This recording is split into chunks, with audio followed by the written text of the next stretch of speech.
Greetings and welcome to Cork's Critical Thinking Corner with Cork Graham. And once again, here we are going to talk about my past this time. And the reason I'm doing this is because I'm realizing that people don't understand what my background is and the importance of my background, actually lived experiences compared to something I read about. I notice that a lot with a lot of podcasters are broadcasting about the news and talking about events as though they have a deep understanding. Well, my belief is that if you have to have a deep understanding of something, you should have experienced some of it. And if you haven't, then you should listen to somebody who has. Especially as we come into some very interesting days right now that I don't think very many people are prepared for. That's why I understand that I will probably never have a large audience, because the people that I'm reaching for is the 10 to 20% who are going to make it through this.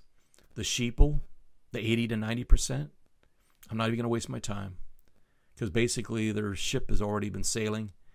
They've already been going down on a weird and wild adventure that they're probably enjoying, having a great time of their life, not a care in the world. And for those of you who are like me, who have prepared, who paid attention to the signals, knew what was coming, because you knew history, because you also lived through history, and you have an understanding of what's happening. You try to share it with other people, and that's the thing you learn. You can help people if they want to be helped. 8 years as a drug and alcohol rehab counselor for the Native American community taught me that. 5 years in combat against communism and succeeding, us kicking the butt of the communists. The Soviet Union fell. It didn't just fall because of the economy. It fell because they lost the war. So on that note, I want to wish you back again. Welcome, and let's get this show on the road. Trained journalist, history expert, and combat photographer in Central America. It was an illegal covert operation. It was one of the darkest moments of my life. The Vietnamese admitted they had arrested Knight and Graham for violating the territory of the Socialist Republic of Vietnam, and they were in prison. But now, the Vietnamese played pirate, demanding a ransom of $10,000 per man. The British government would not pay a ransom, would they? They don't pay official ransoms. They always make a thing of, we don't pay, otherwise it just happens again. I was held for 11 months, and 7 of those I was in solitary confinement. By the 17th of May 1984, Graham was free and returned to America. In the years that followed, Graham's thirst for adventure remained unquenched. He succeeded in working as a photojournalist, and also, ironically, for the CIA during the US war in El Salvador. So, here we are at Cork's Critical Thinking Corner with Cork Graham, the Cork Graham podcast. And remember, this has all been about getting you to think critically. And what is it? Saturday, the 29th? That's my birthday. That's going to be my 61st birthday on this planet. I will have been on this planet for 61 years. Through those 61 years, my first memories of life started in the Tet Offensive. We'll be talking about that and how that will apply to you. But most people, when they think about me, they think about me just being an Alaska homesteader. Here I am, putting potatoes in the ground. When I had my Brittany, he was a great bird dog, let me tell you. Ziggy, my favorite bird dog. But you know what? I've always had favorite bird dogs. I had a Chesapeake Bay Retriever that I got when I first lived here, actually as a gift. A free Chesapeake Bay Retriever. Wonderful, wonderful waterfowl dog. Actually, just like all my dogs, I treat them like Swiss Army knives. They should be able to do everything. So all my dogs have been able to hunt big game, small game, upland birds, retrieve the birds, point the birds. It's all about training. It's all about conditioning. It's all about being aware of what you need to do. The question is, what do you need to do? Are you aware of what's coming? Are you aware of how to respond to the economic effects?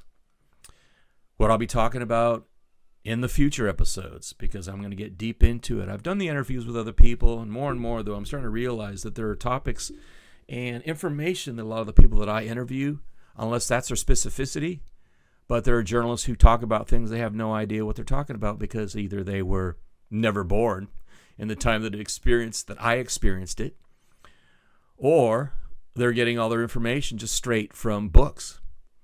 And books are good. Books are good for filling you in. I read all the time. I study all the older books. I study all the contemporary books.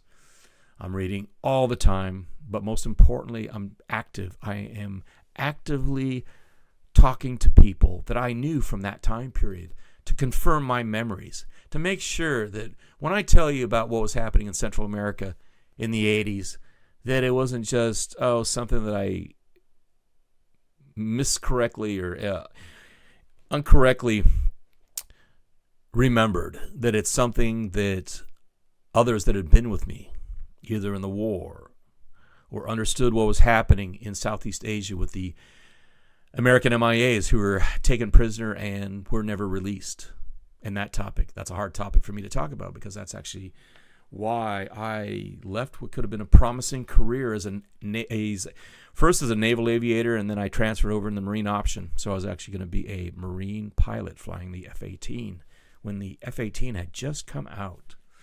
But people look at me and they say, hey, he's just a homesteader. He's just a country bumpkin, which is really interesting. I take that as a compliment, because this is a country bumpkin who was born and raised in some of the most beautiful metropolitan areas of the world, such as Singapore, Saigon. Saigon was the pearl of Southeast Asia. Singapore was a center of trade.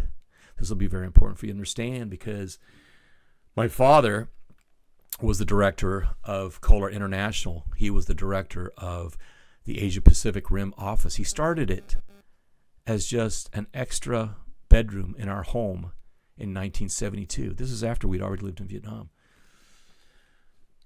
So we'll get into that. But again, as I say, here I am giving you show and tell. If you're listening to on Spotify, Apple Podcast, iHeartRadio, I forget who else we're on, and you're missing the video, I would highly suggest going and watching this episode. This is part 1 of Who is Cork and Why Should You Listen to Him? So here I am, planting. This is homesteading. For a city boy, that's quite a unique and different experience. I'm also known as a bush pilot, seaplane pilot, commercial seaplane pilot. I fly for lodges, and probably very soon I'll just be flying for myself, because I do not like corporate. And what I'm noticing is the fishing lodges are becoming more and more corporate. You could go get a job as a bush pilot for a fishing lodge, and you'd be working for a family. Pretty cool. That's private industry. That's family business. That's what made America great in the first place. But you may have noticed is that continually we've had this taken away from us. And what we consider capitalism right now is not capitalism. It is not capitalism. It's crony capitalism, which is another form of socialism. But it's not the socialism that benefits you. It's the socialism that benefits the big corporations that make deals with them within amongst themselves, where they will not step on each other's toes too much, as long as everybody is profiting. So here, I'm flying a beaver. I love flying beavers. DHC-2, that's the de Havilland beaver. It's on floats, aerosets, as I recall. Very fast, very light, off the water. Let me tell you, you can get off that water and you can crank that freaking wing over, and you can continually get away from that mountain that you would have thought you were going to run right into. But hey, when you've got about 400 horsepower, boom. Actually, it's a little bit, depending on what kind of plane you do have, it's a little bit more power. And if you're flying it by yourself, it's even more fun. But let's go back, way back. Let's go back to a time when, well, let's go back a little bit earlier than that. Let's go back to Singapore, the first time. This is 1967. There's myself and my little brother. And my dad, Fred Graham, Fred Sr. In case you don't know, my birth name is Frederick. I took the name Cork because of an adoption by a family on the Pine Ridge Indian Reservation, which was the name. It was actually the nickname. The real name I keep private. But the nickname of their child who had died of spinal meningitis back in 1940 and is buried at the graveyard in Porcupine. But anyway, 1967. You can also, if you know a lot about Southeast Asian architecture, and especially British colonial architecture, you very easily recognize. That's how I was able to specifically say, no, that's not Vietnam. That's not Vietnam because that's British architecture. That is British architecture as left in Singapore after the Brits left. So we lived here in 1967 while my father was already working in South Vietnam. This will be interesting because we're going to talk about how things carry through and how a father and mother might be working for a specific government agency, and then you find yourself being recruited into this same fucking agency. If I have bias, I'll tell you later. That'll be in part 2. So, 1967, we get ready, and we get to Saigon, and I go to French Catholic school. How many white guys are in there? I see one blonde little white girl and one little white kid right there. Yeah. So when people tell me about racism and prejudice and all kind of crap, yeah. You live overseas and you realize what it really is, especially in Asia. You're luckier being white, I will say that, especially if you are in a place like Vietnam at the time. But boy, I'd hate to be Thai and thrown into a room with a Lao or a Khmer or a Viet. That tells you about what real racism is when it's just thousands and thousands of years old. But right about this time, it was about the time that, let's see.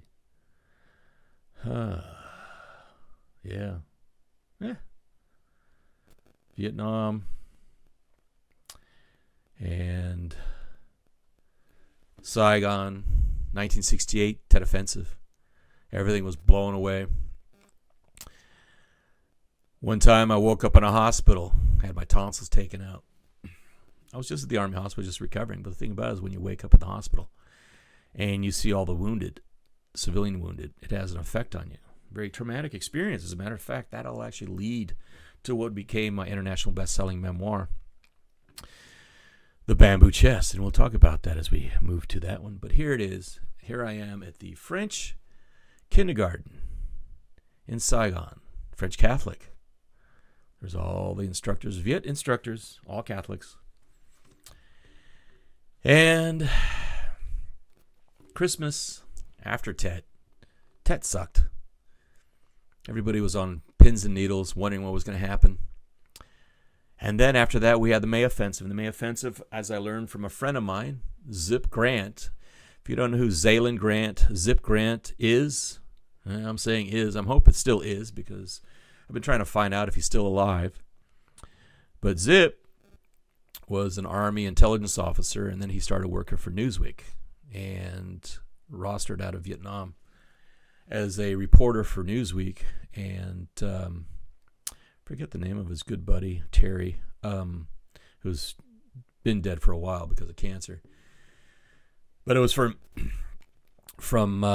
Zip that I found out that the May Offensive was actually even deadlier than the Tet Offensive that everybody covered, which I find that very interesting a lot, because when you have an en masse of journalists, often it's because it's safer than places you would not be, like the places in Central America that I would travel to, that other journalists would not go to because it was too terrifying for them to go be there and go be in that place because it was too dangerous, and specifically that their office would not let them go. Well, when you're a freelancer and you get paid by the photograph, you go do whatever you want. And that's the beauty of it. You can actually do in-depth reporting in a way that if you're a staff photographer or a staff reporter, a staff journalist, you cannot do, because they will not let you, and they will fire you because they don't want to deal with the insurance aspects of it. We're going to talk about people that I've met over the years because of having had the reputation as the guy who snuck into Vietnam after the American MIAs, using the ruse or the opportunity of a free ticket into Vietnam with a Brit by the name of Richard Knight. That's how you get on these adventures. Because if you had to bankroll them yourselves, most of the time there's no way you could do it. I mean, have you seen the pay for journalists? And even the wire services and the magazines, they don't want to pay anything. They're all about bringing in the money with the least amount of expense. That's just your corporate ideal. And then you report on something, and then you read how it has been delivered in print, and you wonder whether you would experience the same experience that was described in the story that came out. Just wild. And this should be very interesting to you because you're dealing with the effects of that, which is the corporate media and how the corporate media is screwing with your mind. And in the second episode, I'm going to talk about how they are using the corporate media in order to screw with your mind with a specific objective of chaos. And it's chaos through which they succeed and through which they do a reset. We'll talk about what the reset is, why is it, all that kind of stuff in part 2, and actually throughout my next 2 or 3 episodes where I will just be walking you through the forest of scary monsters that should have been taken care of a long time ago. They should have been taken care of in 1908. They should have been taken care of in 1935. And they absolutely should have been taken care of in 1954 during the un-American activities investigations that were going on. And everybody likes to talk about McCarthy, but there was another Senate committee hearing that was going on that was actually much, much, much more important. Because McCarthy was just going after the effects. McCarthy was just going after one of the many useful idiots of these people who are after us. It's not that they're after us. They just want to keep control. That's what it's about. Just keeping in control. The committee hearing that I'm talking about is the Reese Committee. So if you want to do some extra homework, Google the Reese Committee. Or even better yet, if you want the Cliff Notes, Google the Dodd Report on the Senate Committee, the Reese Senate Committee. Read that one. It's only 16, 17 pages. That's a little shorty. You want to get into the 480 pages. 2 volumes. Yeah, that's the beastie. That's when you can find out that our whole world has been in control by these evil motherfuckers since 1908.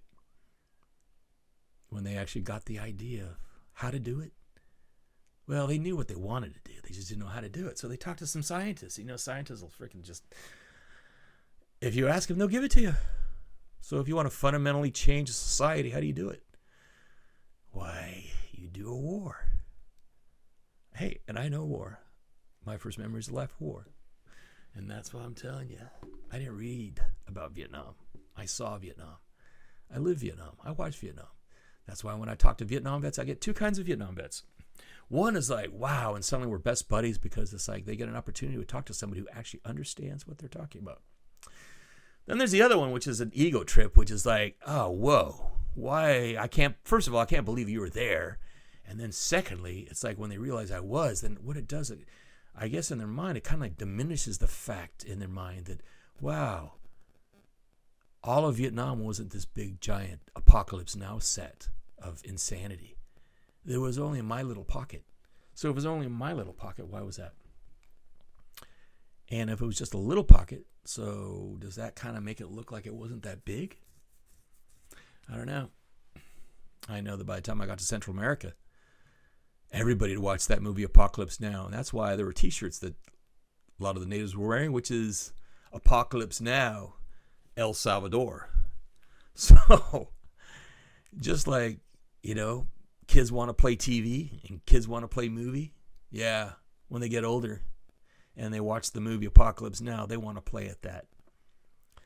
And that's why I tell people, you thought Vietnam was bad. You never understood what El Salvador was like. But we'll talk about that in part 2. So here, a wonderful experience with my dad, just looking at Christmas presents and enjoying life in Saigon. I think they had a truce, or no, there was no true truce in Christmas, because, you know, commies aren't Christians. Actually, they're not religious believers of any kind. So a little bit of history just to go further back, because my understanding of what I am as American goes very far back. As a matter of fact, it goes actually to Samuel and Edward Fuller on the Mayflower, as I learned, because my cousin joined the Mayflower Association, so that's pretty cool. I joined the Sons of the American Revolution because he got in, and so I just had to do one connection in, and boom, I was there. But this is an interesting one because this is my great So my great-grandfather, great-great-great-grandfather, yeah, 3 degrees. So, he's wearing an Iron Cross. Yeah, this was on the German side. This is the German side that helped rebuild quite a bit of Chicago after the Great Fire. And he just lucked out to be a contractor and a carpenter, or learn how to become one, when he came to America after the end of the War of Unification for Germany and Prussia. So, as you may notice, it's his left leg. His left leg is kind of like extended out. That's a prosthesis. That's what he got the Iron Cross for. Interesting little stories that would go back through that part of the family. That's the German-Swiss side, which is a mix of the Müller, which is M-O umlaut L-E, which if you wrote it without the umlaut would just say mole. But Müller is the pronunciation with the umlaut on top. That's the German side. So this is the mid-1800s, of course, later 1800s. And so he is the grandfather, is that right? Yeah, grandfather of my grandmother. And so he got the Iron Cross because he lost his leg during that war and swore that he would never have any of his sons lose a leg for the Kaiser. And it's interesting because it was actually supposedly Bismarck himself had pinned that Iron Cross on him because supposedly Bismarck had a lot of mistresses and he was the illegitimate son of Bismarck. And so that's where that story comes from. His daughter married my great-grandmother, my grandmother's mother. So married by a German-Swiss whose name was Abischer. And that would have been Frederick Abischer. And that's where the name Frederick comes down from, is from the Swiss side, actually. And they came, so Müller, he came, the Iron Cross recipient, came from Hamburg. And my Swiss side came from Guggisberg. And I wrote about it in this book, so you can get a copy if you want. This is the 2004 bestseller, all about the story that I'll be talking about in the future. But I write about the murder-suicide that leads to traumas and the events and how you can create chaos and psychology within a family. And the effects of that can go down through many generations. It's important to understand, but that's the reason I even bring up family history. And that's what the evildoers in this world are trying to break you from, because if you understand your history, whether that is your nation's history, the world's history, or your family history, you're 1 step ahead, 2 steps ahead of people who don't. That's why it's so important. That's why I'm just pounding in, hammering it over and over. Know who you are, know where you're from, and know where you are in relation to the rest of the world. That comes about by knowing your family history. That comes about by knowing your country's history. And it comes about through understanding the history of your nation in relation to other nations and cultures. And the people who are causing all these issues and are doing this reset are using the tools of disconnection. They're using chaos in order to remove your understanding of who you are, where you're from. And they've been doing this actively in this country since 1935. I'm not going to go too deep into it right now because if I do, it's a whole 1 hour. And I'm trying to keep this thing under 40 minutes. Right now I'm looking at 24, so good luck. Okay. Hopefully you'll keep with me because I think this should be very interesting to you because you'll be looking through your own lens of your own personal experience and your own life. How it can relate to you and how you could ask questions. Because remember, this is all about asking questions. When I am trying to get you to think critically, I'm not trying to give you the answers. I'm trying to ask you to ask the right questions. And the right questions are the ones that lead you towards the answers. And when you find out, initially you'll be repulsed. But after that, you realize you'll take it in, just like I live on a farm. I do not like death. I've dealt with death throughout my life. You live on a farm, you do not understand. If you've never lived on a farm, you have no understanding what death is all about until you've been on a farm. The amount of killing that you do on a farm, whether it's the protection of your livestock or the killing of your livestock, the killing of your poultry, that transforms it into something that you can eat. That's the whole idea of understanding where and what it is that you eat, which, interestingly enough, that is what people are trying to, these evil motherfuckers. And I cannot say it lightly because they are evil and they're just a bunch of motherfuckers. They're just, when you get, if we get the opportunity to take these people out after all this is over, I think people would be happier. Because when you read what they've been up to, and this is just since 1908 in the United States. This is 1908 for actively what's happening now. They are achieving now what they got set on the railroad tracks back in 1908 just by a question. How can you fundamentally change the society? And the whole idea of changing the society is in order to create a new world order. Now, their understanding is that if you create a new world order, then everybody will kumbaya together and we can all work together. But the thing about it is, in order to have a new world order, you have to have it led by a godlike figure, which is one person. Well, as far as I remember the Bible and other texts that I've read about different religions, for the mono deity, there's only one God. But these people would like to be that God. And the way they can do that is through control. They can do that control by having a one world order, one world government. When you have a one world government, that's how you can control people. And then when you have an economy with which is the tool to use, and then you have a variety of useful idiots who think that they're helping people by doing their bidding, then it's sick and twisted. And when you see how these people have worked World War I and World War II and the Great Depression,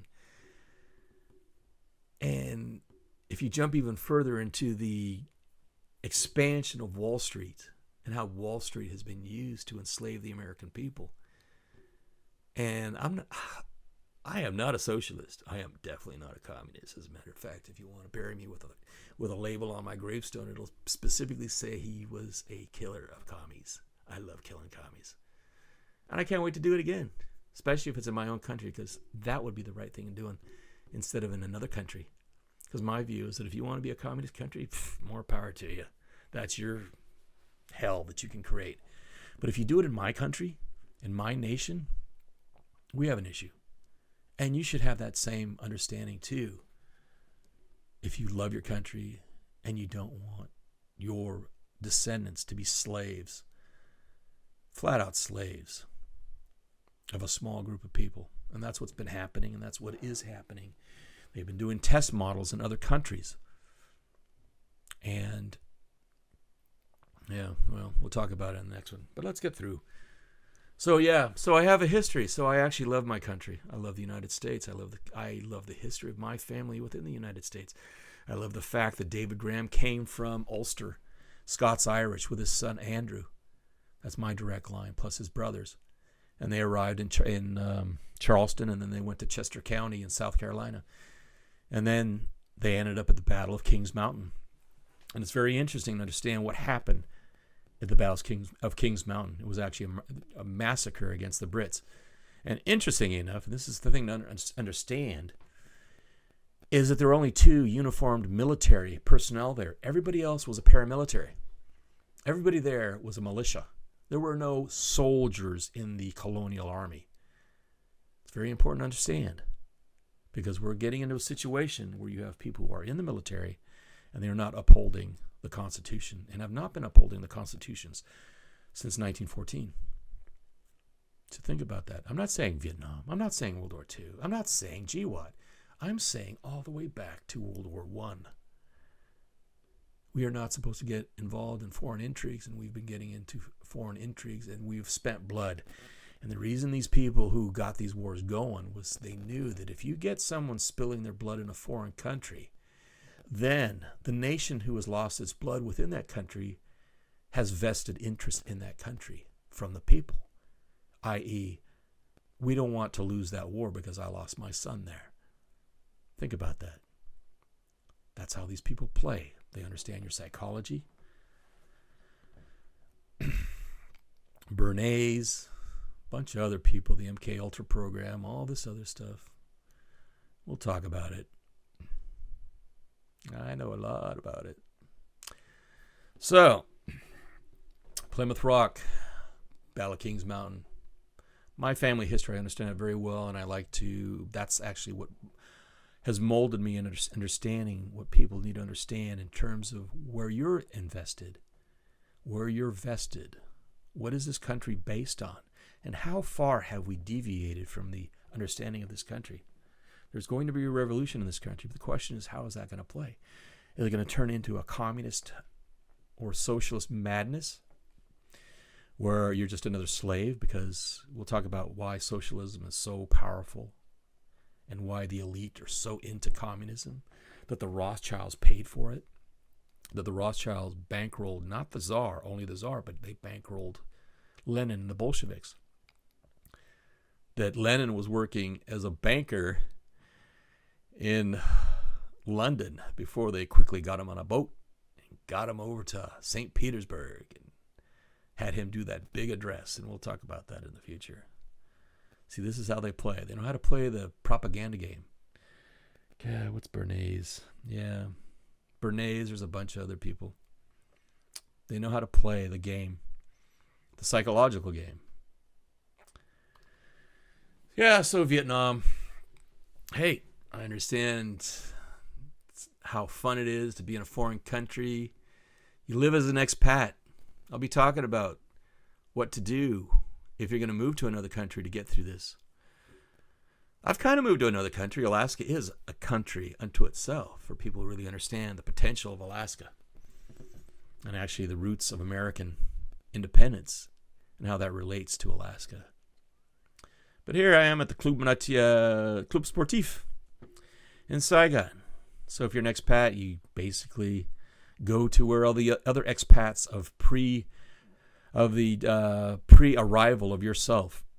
So in those days, well, before the Americans got there, it was the French, right? So all the expats went and started experience with the French expats. And there was still a lot of French left. That's the reason I went to a French Catholic school. That's why, let's see, my first language was Spanish because my mother's from Ecuador. My second language was English. My third language was Vietnamese. My fourth language was French. And then I will move to another country and I'll tell you about those languages and why I feel it's very important for you to at least know in a foreign country this phrase, do not shoot. Like in Spanish is no dispare. Good thing to know when you're in El Salvador in the 80s. I get a laugh out of this one because if you watch Apocalypse Now, they've got the water ski scene, right, behind the PBR. Well, the Club Nautique had two sections to it. There was one down at the harbor in Saigon, and then upriver there was the actual Club Nautique. And it was a place where you could just hang out, had coconut trees and parasols, and you could swim in the river, you could swim in the pool. But what was interesting is I thought it was just idyllic. You know, you're not taught these things because your parents don't want to say how dangerous it was. And people will say, why was it so dangerous? Well, you know, a lot of people think that, you know, economy is so great and everybody could get a job. Well, according to my father, he says the reason he took the job in Saigon, this is a guy who had an MBA from Harvard through an accelerated course because he had already been working as an employee for a company. I think it was General Telephone because he'd already done 2 years before and 2 years after the arrival of Castro in power in Cuba. You see where this is kind of leading up to? You know, like Christians in action. Or like my friend E.L. Woody like to say, yeah, clowns in action. So it depends on who you want to talk to. But I've been looking at a lot of these case officers that they talk about their backgrounds, and they're either Mormon or some other heavy-duty Bible thumper. And when you see them in the agency, you can tell them right away. and what they're willing to do suddenly because it's, well, do anything for the country. Things you would never even think about doing. So, the point about this one is that you think it's idyllic and you think things are just going along, and then you hear stories later about like, well, yeah, that same type of boat was going up the Saigon River up to the Club Nautique, and it had a French expat on it, and a Viet Cong sniper shot him right off his skis. Right about the same time I used to go up and down. So wow, things you don't realize until later and you investigate. And that is actually the point of either hearing the stories, interviewing people, talking to people, just people you know, and going to understand what's happening now as the world is changing. And you look at it and you can't even comprehend it. It's like, how has this been able to change in such a manner that it's changed? And how everything that's happening right now is actually happening faster. That's the thing to really pay attention. It's not the idea that we're getting older for those of us who are over 50 or even over 40. I started noticing the changes right about at 40. About the same time, all my natural painkillers disappeared, and every injury that I'd received up until the age of 40 hit me at that very moment. That moment I woke up in the morning and I screamed out in intolerable pain. Yeah, have you ever experienced that too? Yeah, let me know. Let me know in the comments. That's kind of well if you've had that experience where you suddenly realize that all those painkillers that you naturally have that got you through freaking boot camp, that got you through freaking carrying packs, got through you getting wounded the first time. How did that feel when suddenly it was gone? Did you scream too? Oh boy. Anyway. So yeah, we look at the life and there's the stuff that we think this out. We're being told because remember, your parents are kind of like the media. The media is telling you, like your parent, everything's okay. Don't worry about it. It's fine. But it isn't fine. You're in a war zone. You don't even know you're in a war zone. Think about that. Yeah, Phoenix Study Group. I always get a kick out of this because there was something else called the Phoenix Program. That when I tell Vietnam vets, they're like, wow, you were part of the Phoenix Program? No. The Phoenix Study Group. That was a school system for American expats in Saigon during the war. So, yeah, I'm that kid right up there in the left behind the kid with the white socks and the striped long pants. And that was an interesting school. And the black kid, he was a friend of mine. Don't even remember his name, but he was wild because it's like he's like that actor I just saw in a movie with Don Johnson, where Don Johnson plays a bad guy, and the actor's got these bright blue eyes. Well, this kid right here, he had these bright blue eyes that I was like, whoa, what a contrast, to the idea that he was African American.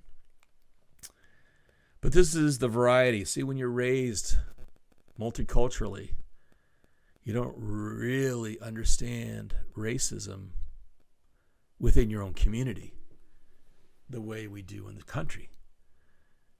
Because when you're overseas, the racism is you as an American, which isn't racism. Well, if you're black and you're in Thailand, yeah, there is a racism. Or in Vietnam, Jim Nguyen, good friend of my dad's, African American from New York, engineer. He just passed away, was it just like 2 years ago? Jim Nguyen was actually pretty high up at DHS, but he and my dad worked at Philco Ford. And Philco Ford became like a Lockheed Corporation company later for military comms or something like that. Because my dad was a comm guy ever since the Marine Corps during Korea. So from 51 to 54, he was a signalman. That was his specialty, and that's what he was an instructor in during Korea. And then, of course, he went back to Illinois Institute of Technology and got his degree in Chicago, his first degree in Chicago in EE, electrical engineering, which is what led me to college and the Marine Corps. So that's my dad. So Vietnam, we get out of Vietnam. We leave in 72. So we were in Vietnam from just before Tet Offensive 1968, and we left in 72, which was about the time that Nixon was pulling out U.S. troops. So now that was the Vietnamization of Vietnam. And they probably would have been fine, but we weren't willing to, well, Congress was not willing to help support Vietnam. So I don't begrudge any of the South Vietnamese that ran for their lives, because if you're not getting ammo, why would you stay? Because you're being run out on. You can't fight a force that's being heavily backed by the Soviet Union. And the Chinese, well, Chinese by that time are out of it. And actually they became enemies soon after that, as a matter of fact, remember? So my dad, Fred Graham, so he went from working for Philco, Ford, and Amtrak, American Trading Company. Amtrak was one of those companies that disappeared at the end of the war in Vietnam. And yes, he was an asset for the CIA. So my dad would do... So agents, when they want to record information, so it's just like cops. So you got an agent, and you understand the difference between an agent and a case officer. A case officer is the guy who recruits an agent. An agent is actually the guy that freaking does the real James Bond stuff, which I find deplorable, because you get somebody to go and do something. Well, if it's like from a mutual country, like if they're South Vietnamese, and they get recruited by a CIA case officer, they're helping South Vietnam, and their objective is to go and just get them in there. But let's say this guy is a Viet Cong. He's probably been captured. And I'll talk about that in the second program when I talk about pseudo operations in Central America. That's a very in-depth. We'll see how far I go into that one, because that's actually what my next book is about how pseudo operations were extremely successful in Central America and Latin America. And they should be a tool in every counterinsurgency. But we're getting to a point right now that I don't want to have counterinsurgencies going on, because counterinsurgencies are the kind of programs you run when you are doing empire work in foreign countries, which is you're quelling the rebels who don't want you taking their country over or controlling their country. And you should be concerned about that, because if you're doing counterinsurgency work, counterterrorism in other countries, you are now, as an American, possibly going to have a target put on your head, because unless you're still actively working for the government might be looking for you, because they don't want you to be an aggressor when the populace finally just loses its mind. And see, that's going to happen. It's going to lose its mind. That's why I always felt, that when the American Revolution started, it wasn't this like decisive, like, let's shoot. And they started rolling people, at Concord and Lexington. No, I think the first shot was an accidental discharge. Somebody was freaking out. They're all shaking. They're all standing their ground. They're yelling at each other, but they're not going any further than that. And then suddenly somebody trips, accidentally freaks out, yanks on his trigger, because he doesn't have any understanding of firearm safety, of course, back in those days. And he fires off his musket. And when you hear shots going off, you don't stop to find out who shot, unless somebody has the ability to control and say, stand down, etc., etc. Everybody starts shooting. And once bullets start connecting, that's it. Game on. And there's no coming back. Especially when you do have situations where people don't want to come back. They're done. They're so far done with this. They're just like, we don't want this anymore. You've been controlling us. You've been telling us what to do.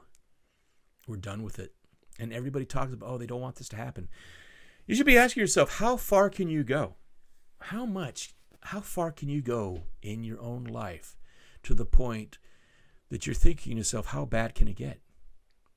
And when you realize that how bad it can get is not accidental, it's not accidental. It's coordinated.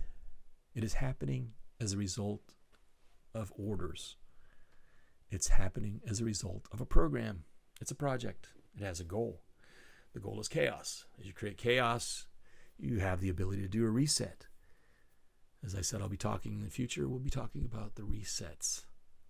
This is the big reset. And I'm going to caution you about this, is to understand this is not going to be a Great Depression. It's not even going to be an empire collapse. This is going to be a societal collapse. And this has been planned. It's been planned because of the dumbing down of the American people. It's because of the dumbing down of people around the world. When you hijack the education system, which was done in 1935, We're talking about the American Historical Association. The American Historical Association was created with funding from the Carnegie Endowment. The Carnegie Endowment, the objective of the Carnegie Endowment was and is to rewrite history. If you rewrite a nation's history, then you have the ability to lead people either towards strengthening or the opposite, which is chaos.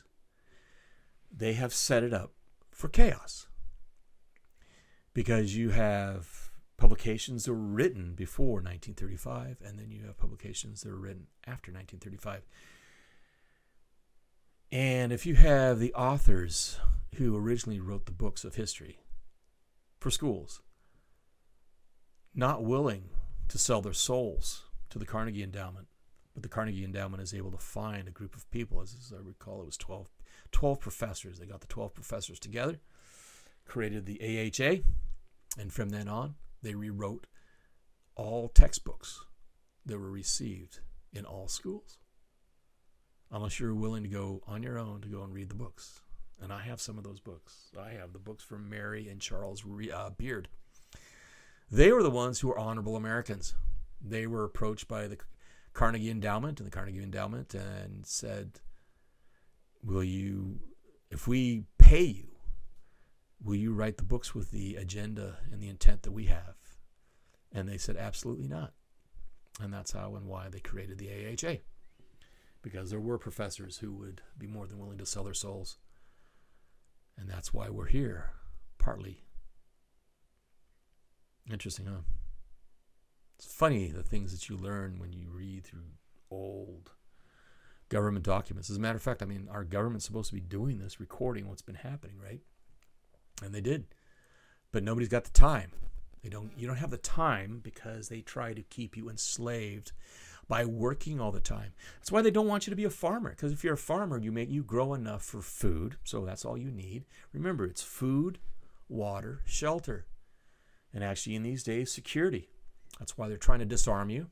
That's why they're trying to make you reliant on the government or a centralized power of control for your food, your shelter, and your security. Once they have that completely rolled up, you're at their mercy.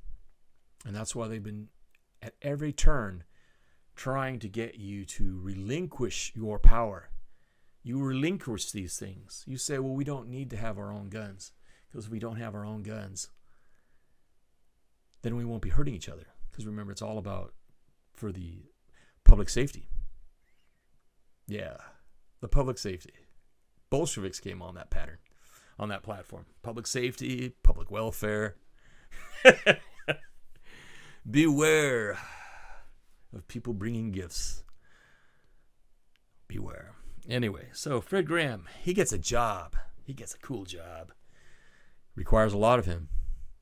He says he can do it. He's a Marine. So he arrives in Singapore in 1972, and he opens up the first office for Kohler International. And his territory reaches from Iran, Tehran, all the way east to Hawaii, all the way south to New Zealand, Australia, all the way north to Taiwan, Korea. 1972, so that means no red China. Not yet. And bases it in Singapore. And bases it in Singapore because at that time, for the same reasons that Sir Sanford Raffles thought that Singapore was such a fantastic place for having a British colony, was because the trade routes coming in from the Dutch East Indies and then reaching out down into Australia and New Zealand, they would come through the safety and the harbor in Singapore because it's a safe haven. It has always been used as that. The Malaysians did it before that. Singapura, the Lion City, named after a lion that was seen on the beach by a Malaysian prince who was walking down the beach and saw it, and he said, I will name this city, this area, this city, this island, Singapura. And that's Sing. Sing is lion, Pura, city. So, yeah, as I said, more languages. So I went to the Singapore American School, and my dad, the director for Asia Pacific Rim, Kohler International, selling generators, boat engines, and you probably have them in your house, plumbing fixtures. You might even have a Kohler generator. And it was quite an experience to see it start off as a just one room in the house, and then within the time period we were there until 77. So it was a total of 10 years in Asia. 77, it was a floor in a high-rise on Orchard Street in Singapore. And it's interesting because I want to talk about that part of it. Here we are at 50. Is the importance of understanding the economy in the world right now. So my father was part of the Greatest Generation and the Silent Generation. The Silent Generation is the one that was after World War II, but older from that, and it was before the baby boomers. And as far as I'm concerned, people say the baby boomers are like the post-war births. If you look at the psychology of those who are born 1940 and on, they have the similar psychologies as compared to the societal psychologies of those who had been in Korea or in the late 50s or the mid 50s. It's a totally different generational dynamic.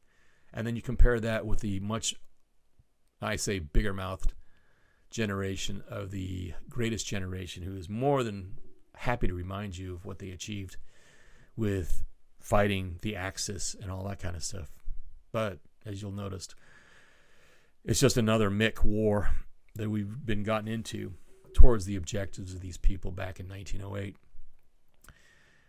Evil. I'll be showing you examples of how Pearl Harbor was totally, it's not really a false flag. A false flag is where you have your own people do something. But if you push people enough and then you get your carrier fleet out of Pearl Harbor so they don't get blown away, but you leave your destroyers because you know they're coming and you want to lose some, but you don't want to lose all. That's premeditated, and it's premeditated to get you into World War II. And that's what FDR, and I'll show you someone who was a good friend of mine. It's one of the things he was very angry about to the day he died. But he told me about it, and he had the clearance. He had the clearance to know about this.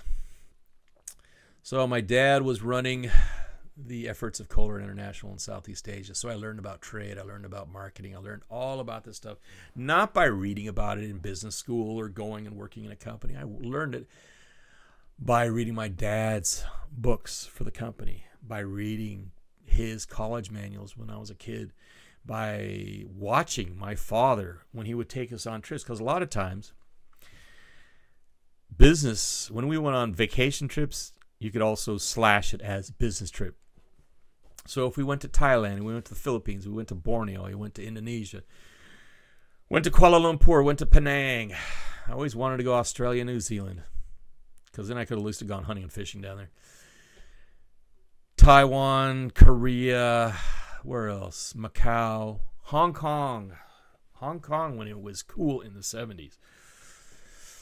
And watching my dad when he was doing business, he was doing trade, because it was sales, and then you have people who have the marketing. So he's got the people who are doing the marketing, but the actual sales and working with the sales reps and getting the sales reps to understand the benefits and the effects of the product that he's selling. That's osmosis. That's the thing that you learn, and that actually is good, because then when you get into another world like journalism, when you have to interact with people, and it forces you out of your quiet circle. Because I was very shy when I was in high school. I was very shy as a kid. But when I got to Thailand as an adult, and we'll talk about that, suddenly I was on my own, and I had to freaking beat the pavement, or I was going to starve. So I get to Singapore, and hey, we got football. We got the American experience. We got the Singapore American School. And I played on Rob Ray Raiders. I played a tackle and guard. I always played tackle and guard. But yeah, upper left. Those are my friends. Robbie Oliver. Always wondered what happened to him. Chuck Kerr. I'm friends with him on Facebook. And Buck, Jimmy Ellis. Who else? Mike Nutta. Oh, yeah, it was an Aussie.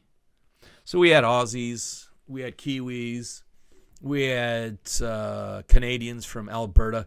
Because remember, in Singapore, a lot of the families were quartered there, just like, well, in Vietnam, we were quartered in Saigon when our parents were working as contractors for the different operations, such as putting up radio communication towers the way my father was with Jim Wynn. And in Singapore, it was basically the Canadians, from Alberta who were into oil. So their fathers were working in the rigs. Texans. I mean, most of my friends, my buddies at Singapore American School were from Texas or Louisiana, because remember, that's another oil center out of the bayou and off especially off the coast in the Gulf. So a lot of those guys that got their initial experience in the Gulf of Mexico or Gulf America now, they got their next step up by going to Thailand and working in the Thai Gulf, because there you could go and live like a king. Where you could have maids because you're making the same pay you're making back in the U.S., but you're not having to deal with the expenses of living in the U.S. That's one of the main reasons people would move, and that's actually the main reasons many are moving now, or many have moved. Ecuador, Chile, Mexico. I'm going to caution you on that, because that's a model of expatriation that worked very well before the societal collapse that's coming and before the empire collapse that is occurring. Our empire collapse is occurring as a result of the devaluation of the U.S. dollar. You're seeing the small effects of this. Remember, I always try to describe things because I'm a hunter. I hunt. See, there's a hunter and there's a killer. People like to go and shoot animals. That's not my thing. I shoot animals because I get to the end of the hunt, and if I'm successful, I shoot an animal and I harvest that animal, and I harvest that animal because I'm going to eat that animal. That's why a lot of times I don't like to go hunting when I've had a big meal, because I eat a big meal. It's like, well, why do I want to go hunting? I always want to relax when I have lots of food. I've got 5 freezers. They're full right now. They're full of pork. That's the reason I didn't take a moose this year. I'll go further into why I didn't take a moose, because of when you have land, you need to keep up on that land. And when you've been here for 10 years, you forget things like, whoa, my game trails have all grown in. So my neighbor, who he and his family shot 3 moose this year, he did what I should have done. So I'll be doing a lot of work this winter, and I'll be taking you along on those little trips on the property while I'm doing it to give you an idea how it's done. You'll probably be doing it if you're not already doing it on your properties. We'll be talking about why I'm trying to get you out of the city and into the country. The sooner the better. See, it's not like, you buy a turnkey and suddenly you're in the country. The whole idea about living in the country is you learn the things that are unique to your area. What applies to me specifically here in Alaska does not apply to you in Texas and Louisiana or Florida. There are some things that heavily apply to, like game trails. You got to keep your game trails open, because if you want game walking across your property, so you can set up a tree stand or some type of blind, you'll actually have something come by as compared to something that would actually circumvent your property and go to the easiest. Remember, wildlife is all based on the idea of the easiest path, the least amount of resistance, because they're trying to save energy until their next meal. This is something we forget in this life of abundance that we've had for so many decades. It's unbelievable. It's kind of like I try to explain to friends why my dad was so overweight when he was throughout my life. I don't remember him ever having been in shape. As a matter of fact, what shocked me when I was like playing football and doing track and playing soccer and mountaineering is that I liked going and doing that physical activity. My father actually prided himself. He prided himself on the fact that he had not exercised from the day after he got out of the Marine Corps in 1954. So he stayed in shape until he got out of the Marine Corps, and he was done. This was a guy who was on the wrestling team. This is a guy that one day I looked at a picture, and it was I asked my mother, and I said, who are these? And I saw a beautiful woman, and I saw a man. And my mom said, that's your dad and your aunt. So there's my aunt, Frances Delaplane, Miss Washington, 1954. So that tells you, very attractive, in shape. And my dad, who had a washboard belly and totally ripped, big shoulders, typical wrestler type of body, big shoulders, big muscles for manipulating on the mat. And I was flabbergasted. So I was like, what the hell happened? And I'll talk about my friend, our family friend, Jim Wynn. Jim Wynn, I'll talk about when we get to when I have in Vietnam. So we're here when I talk about Vietnam again. But so Jim, I went to go visit Jim in Washington, D.C. because, he's based at DHS, at headquarters in DHS. And we were talking about Vietnam and what it was like back in the 60s, in the 70s. And how my dad and mom had, stood up for him when he went, because he's black, right? So he married a Vietnamese woman. She passed away. His wife passed away last year. Rest in peace. And so my dad stood up for him as best man because her family was just, how dare you, first of all, marry a non-Vietnamese, but then you marry a black man. So there's your racism. That's real. And my dad stood up for him, and they're good friends. And so when I found him again in D.C., because I was doing a lot of work in D.C. at the time,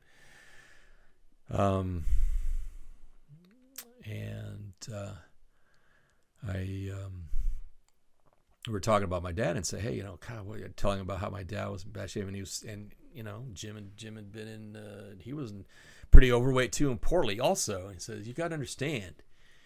He says, we were kids of the Great Depression.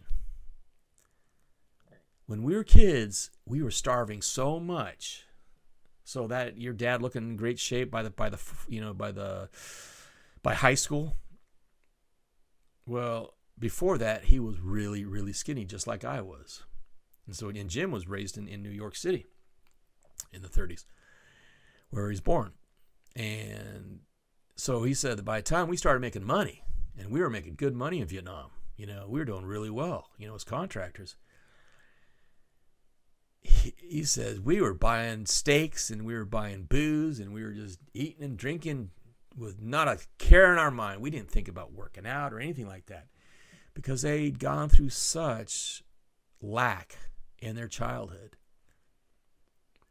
And the reason I bring that up is to really understand what that is going to be. You're just looking right now at the price of eggs or the price of a loaf of bread.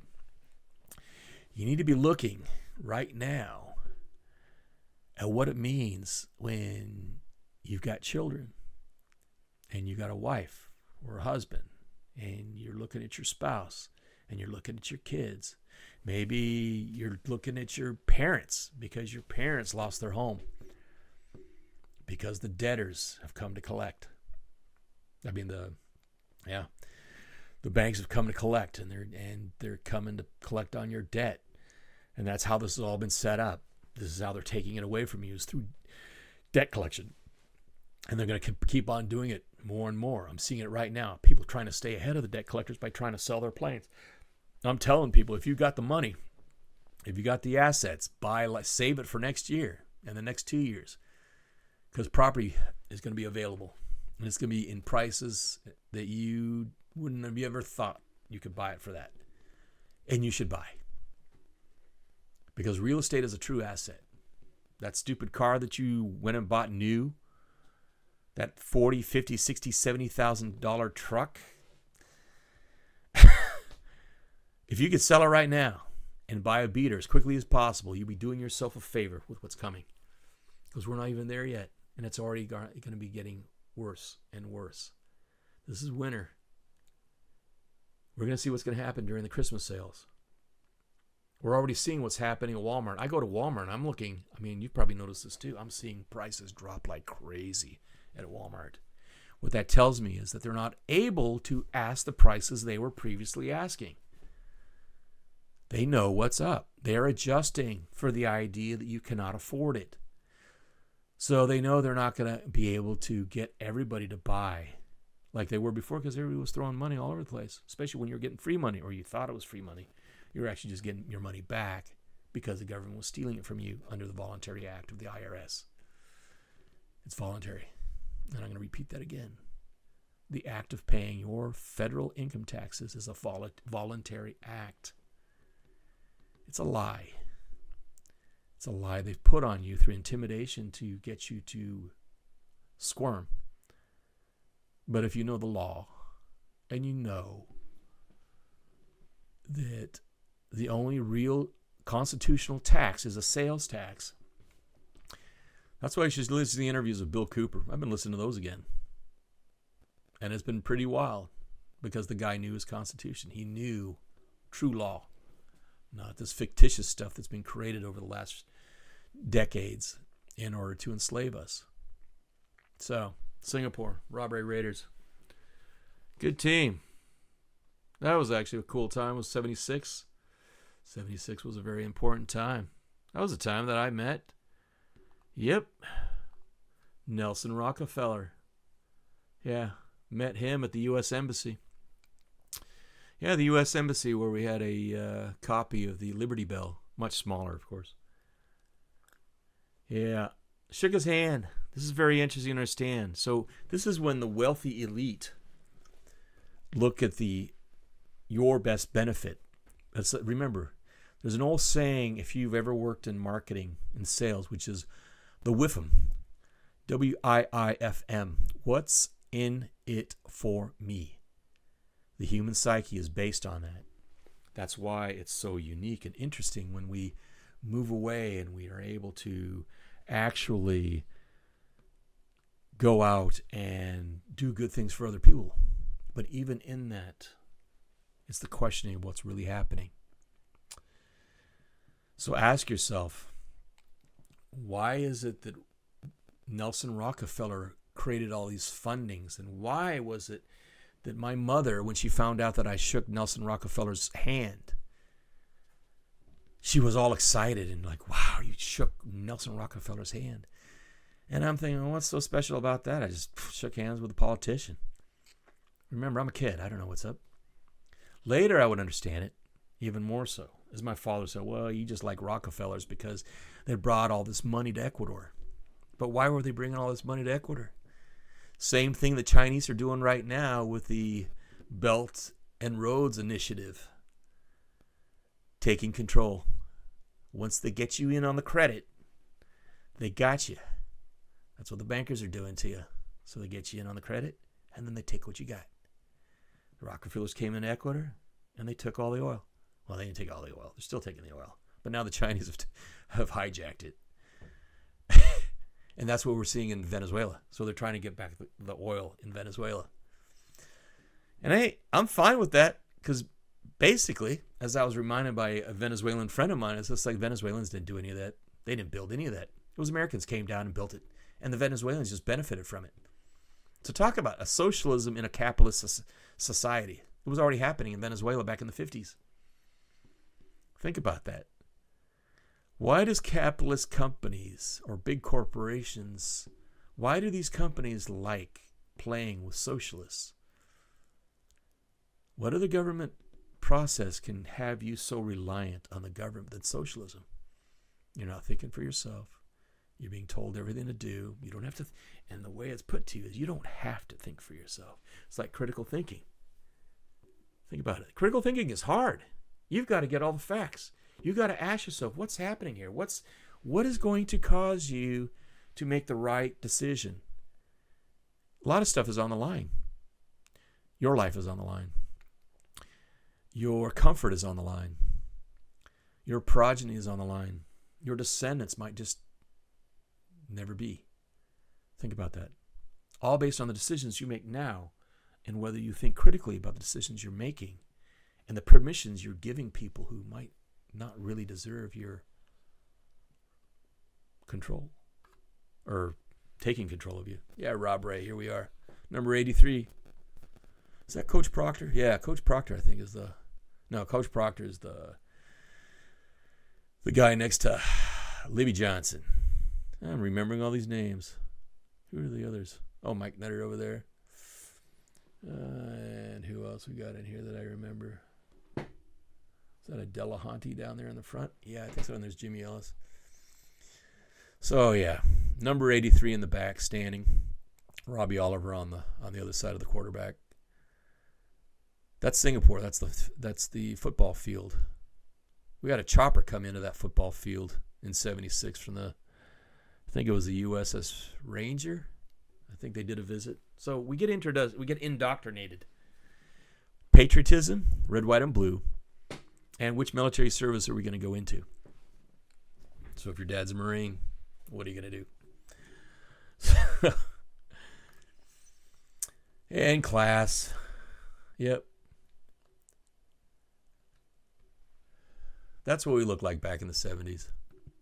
You can tell by the hairstyles, the Farrah Fawcett hairstyles. Kind of gives you an idea. 76, 77.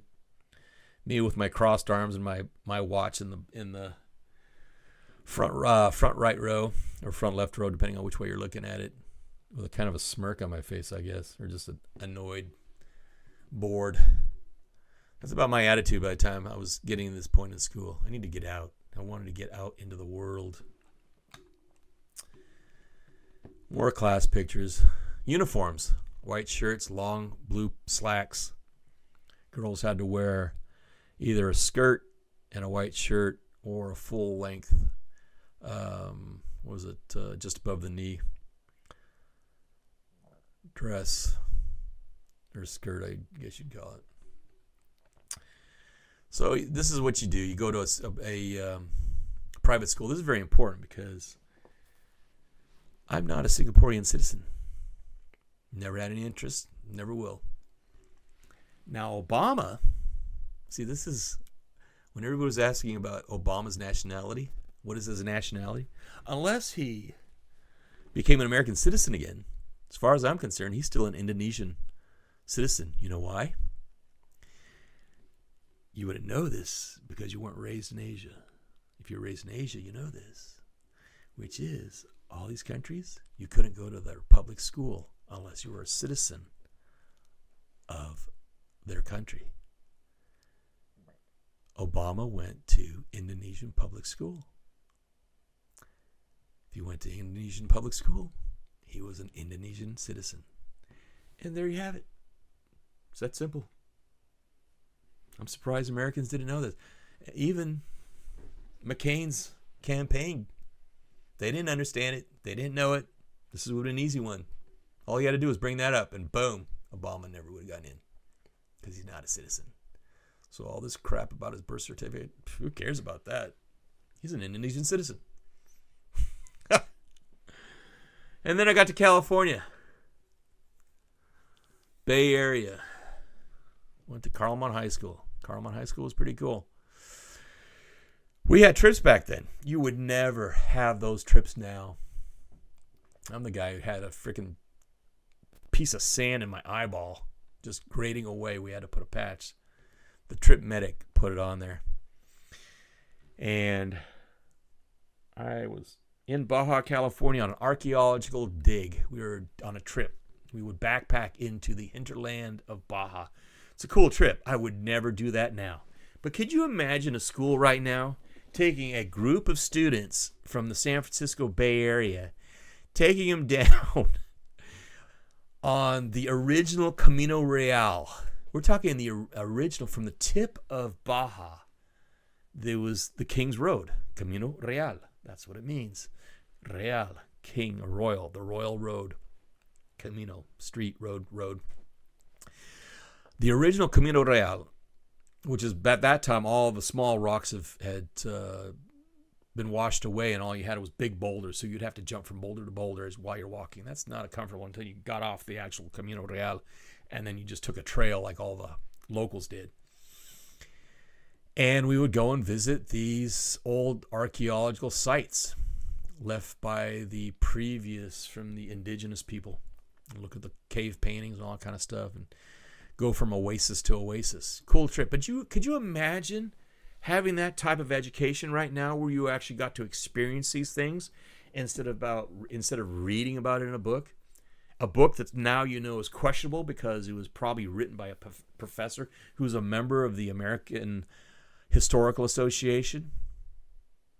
You wonder about why Ken Burns' American Revolution documentary has a slant to it. That slant, that's the slant that the Carnegie Endowment wanted to demoralize the American and disenfranchise the American people.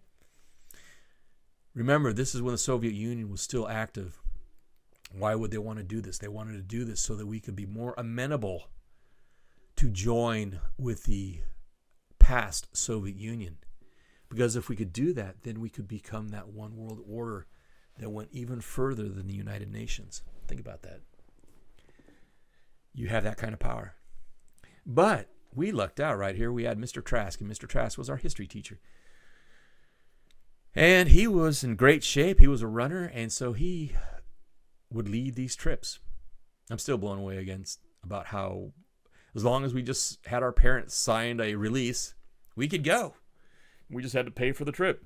Our part of the trip covered our food, covered gas, etc. And we would bring our own food mainly. This is before we would make our own trail mix, that kind of stuff. And we had amazing experience that I can't imagine people being allowed to do now. Even like mountain climbing at Mount Shasta, we had a mountain climbing club. That mountain climbing club is no longer, because how can you imagine? Okay, we're going to Yosemite. We're going to climb off Half Dome. We're going to climb up Half Dome. That's what you did in the mountaineering club. You did Half Dome. You did Mount Shasta, rock climbing, mountain climbing. I think there is still a climbing face, glued rocks along the gym at the school in Belmont. The insurance claims, I lost my son off Half Dome. Think about that. But that's the thing about it, is that you actually have the opportunity to go through this and achieve these things. Man, I have gone over. I'm sorry about that. I'm at 40. I'm going to work on my way getting through this. But that's the reason I knew I was going to get through this with one part. So it's going to be part one. Part two, we'll get through Central America. I might even get into Vietnam. Let's see how far I can get into Vietnam right now. Yeah, and so here's one of the villages that there I am pointing at I don't know why, a buddy of mine, Dave Phelps, took this photograph. He was a good photographer. He is a good photographer.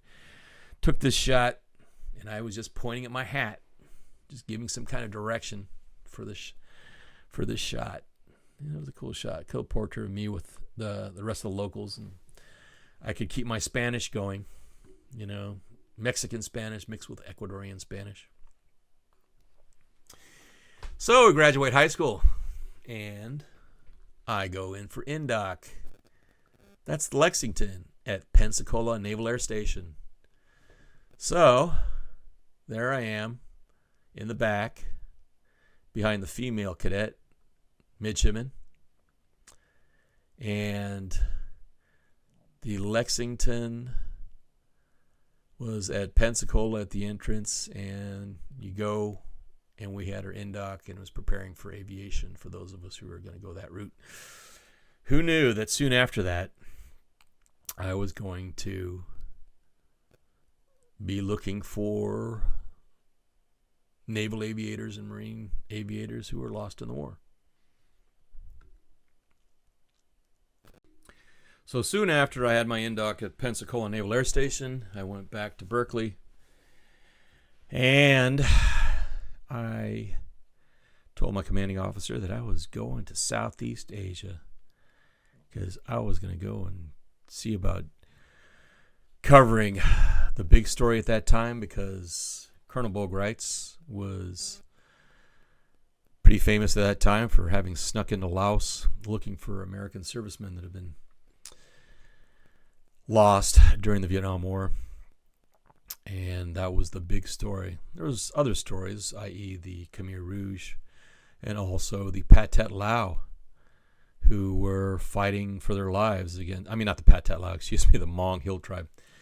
The Hmong Hill tribe people were fighting against the Pathet Lao for their lives. Because basically there was a genocide that was occurring against the Hmong, which, again, we were talking about racism.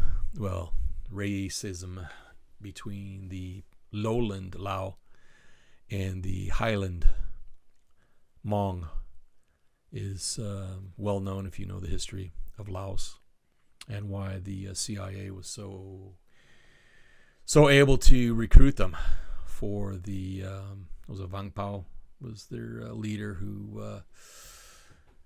got all these names coming back.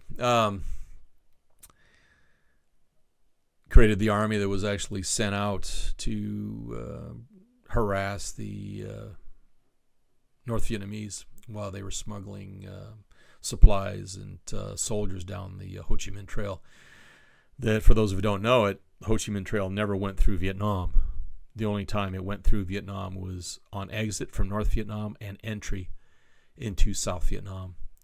And the Ho Chi Minh Trail went through Laos and Cambodia. So, what we're going to talk about is the story, the adventures, and the experiences that enable me to talk with you about the world as we are living right now and how the Vietnam and the government and all this has a history. And when you live in other countries and have experiences in other countries that now everybody's moving to. So the Bamboo Chest covers my experiences.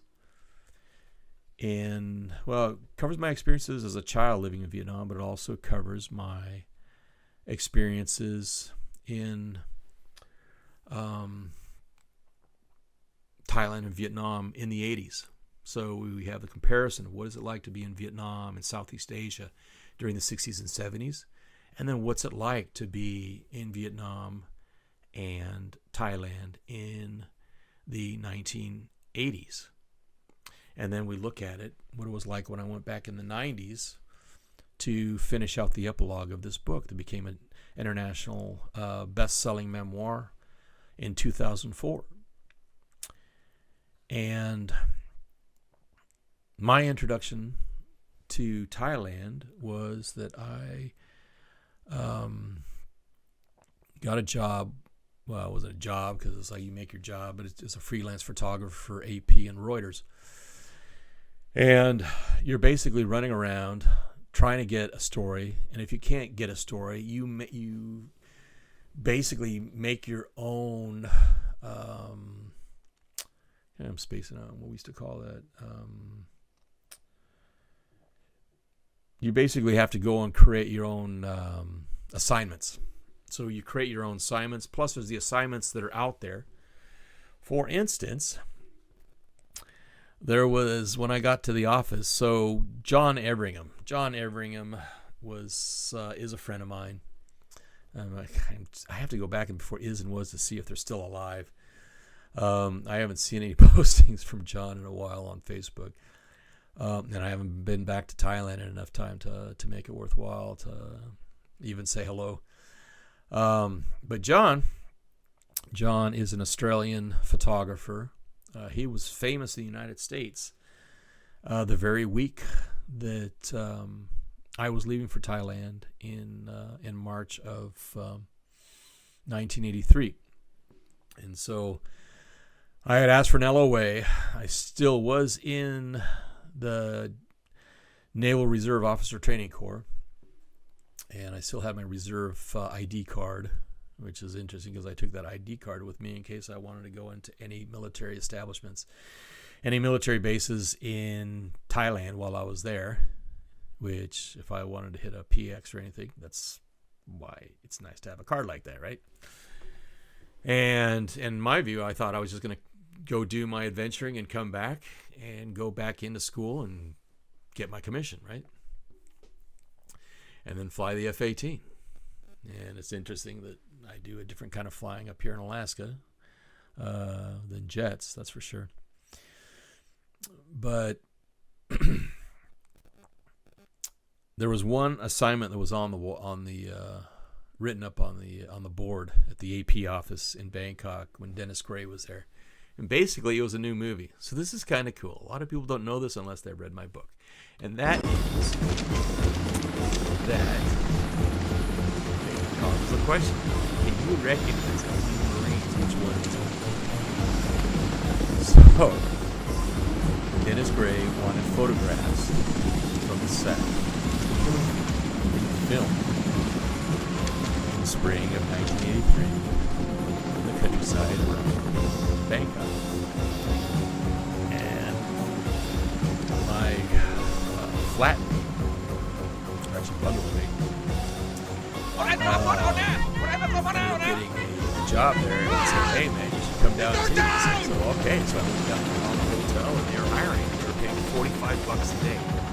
$45 a day for a movie that had no idea what it was about. I mean, how cool is it? $45 a day. This is $45 a week to you now. But in Thailand, in Bangkok, $45 was a month's rent. So, one day's work and boom, you're covered. And you get to be on a set. And they have the craft table, so you don't even have to buy your food for every day that you're on the set. That's the fun thing. Even talking about it on my show, Discovery Channel, we have craft tables. Different. Not like it was in Thailand, but you travel and you get to these other places, and if you saw the previous interview I did with Maxim Smith, there are ways to get on with your life that you don't have to go to university. And as you noticed here, I just went straight in. But there's a key. Didn't even know how to use a camera. That's the key about it. Did not even know how to use a camera. And that's the key of understanding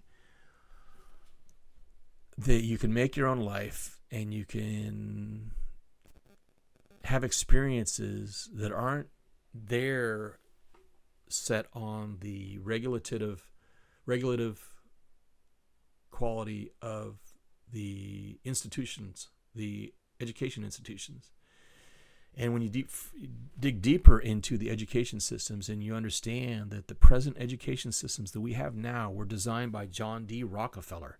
I talked about Nelson A. Rockefeller, his son. Well, John D. Rockefeller created our medical system, created a lot of our food system with Kellogg. That guy was a nut. And that's the reason people have so many issues right now. Moving us away from animal fats and onto cereals and grains, which is the type of food we would eat as primitive man when we were unable to get fresh animal protein. That was the only reason we went on to grains, just to survive until the point we could get more animal protein, which is actually what caused our human brains to expand and become bigger so that we have more effective thinking processes. But when you break the rules and you follow, it's in your heart, you will go and achieve successes that you can only achieve through following what's within your heart, and which is basically you're following your soul. Your soul is telling you through people who talk about it in the Eastern or even in the more advanced understandings of Christianity, the higher self, the God self, the one that you connect with when you're truly connecting with God. You are following a path that you're supposed to be on. And you notice that because as you're following that path, the rewards are easier to get and they're more prolific. When you're going down the route you're not supposed to be going, everything is horrible. You have so many dilemmas. Everything's hitting you in the face. And your objective is just to get to the next day. That should be telling you something. So, when I got to Thailand and I started working, I got a mentor. And my mentor was John Everham that I had talked about. And John had told me something, which would hit me much later, which is that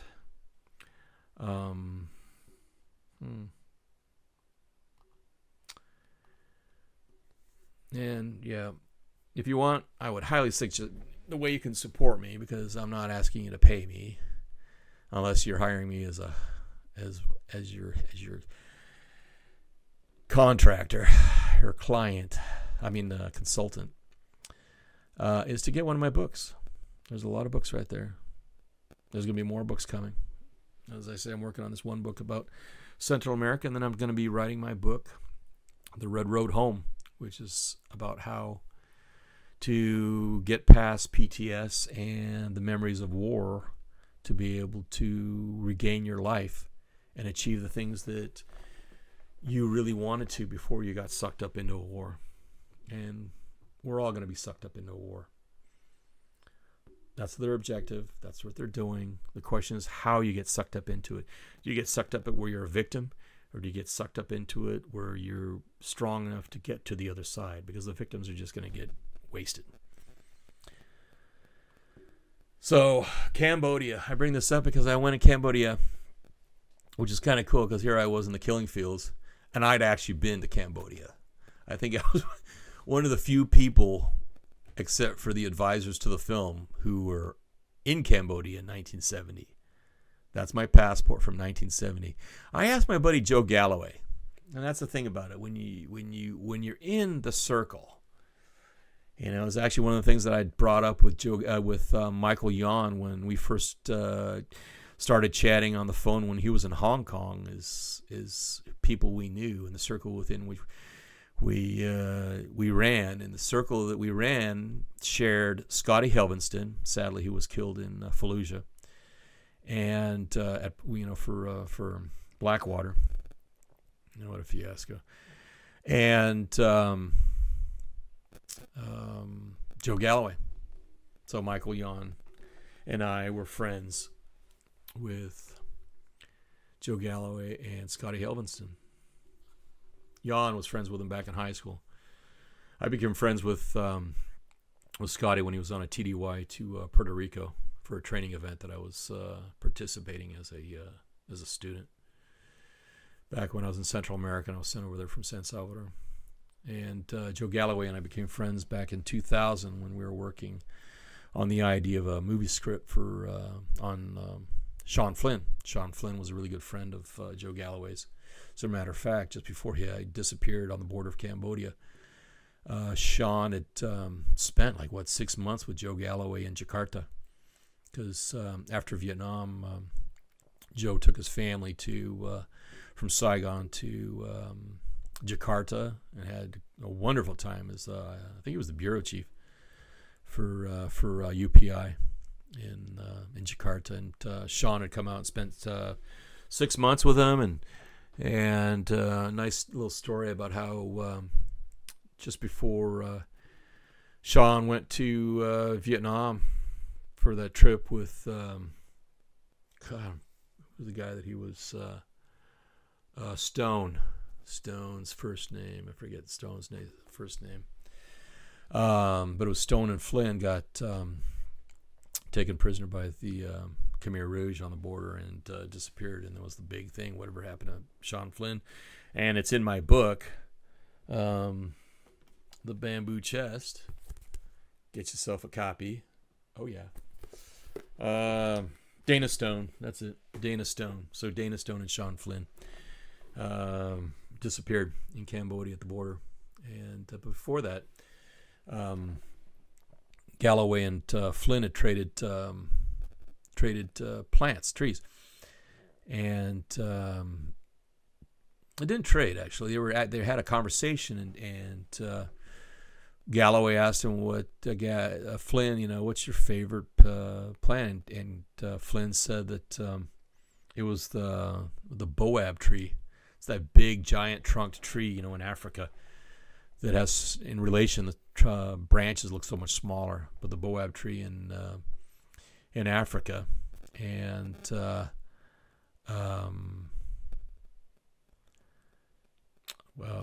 Galloway had said that his favorite was it was a fire tree or fire plant. It's this tree that has like these leaves that come off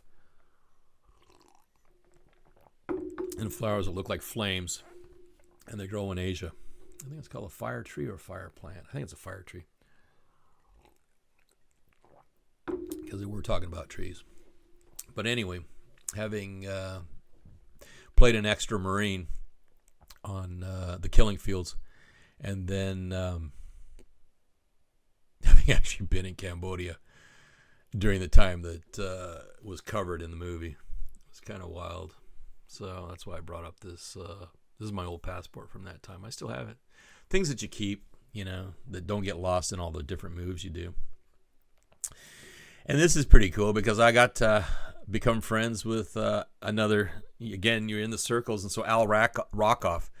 So Al is played in the movie because we were having a talk about Killing Fields, and it's because John Malkovich played Al Rockoff in the movie The Killing Fields, and it's hilarious because, as you can tell, I'm 6 foot, and Al is like a foot and a half shorter than me.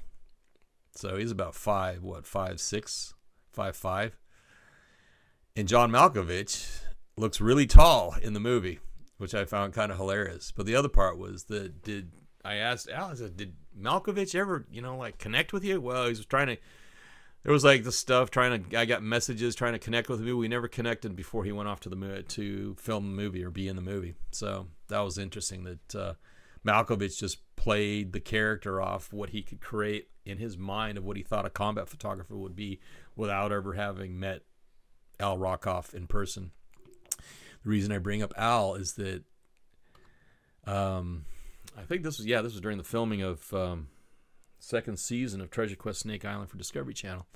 So I was in Miami on my way back, and so I said, "Hey, Al, I'm going to be in Miami. Let's get together." And so we went to my favorite La Carreta in Miami in the Cuban sector. So La Carreta, when I was a kid, when we came back from Asia in '77, we lived in Miami for 6 months because my dad had taken a job working for a company that was doing export to Latin America. And so if you're doing business in Latin America, the best place to be is Miami or Houston. It's better Miami just because of the curvature of the planet to travel from Miami to Latin America. So Al and I are having lunch at La Carreta because La Carreta was my favorite place. I'd always like to get the barbecue chicken with the Cuban dark beans and rice. And we're having we're just sharing our meal, and in the conversation, I hear that Al lost his thumb, and so he had to show me his thumb. So I had to take a picture of his thumb. And why is this so important? Because one of the big talks that John Everingham gave me, and John Everingham, as I said, he was famous at that moment in San Francisco in '83 as I was leaving in the airport because the pink section of the San Francisco, is it the Examiner or the Chronicles? The Chronicle had the pink section. Is that right? Yeah. Which is the entertainment section. Had a new movie coming out called Love is Forever.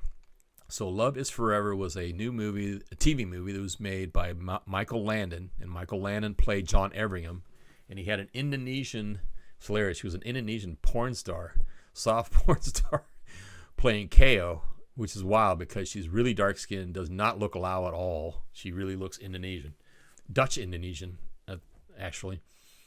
And John was like me. I was 18 years old when I got to Thailand. John beat me by 2 years. Back in '66, he got to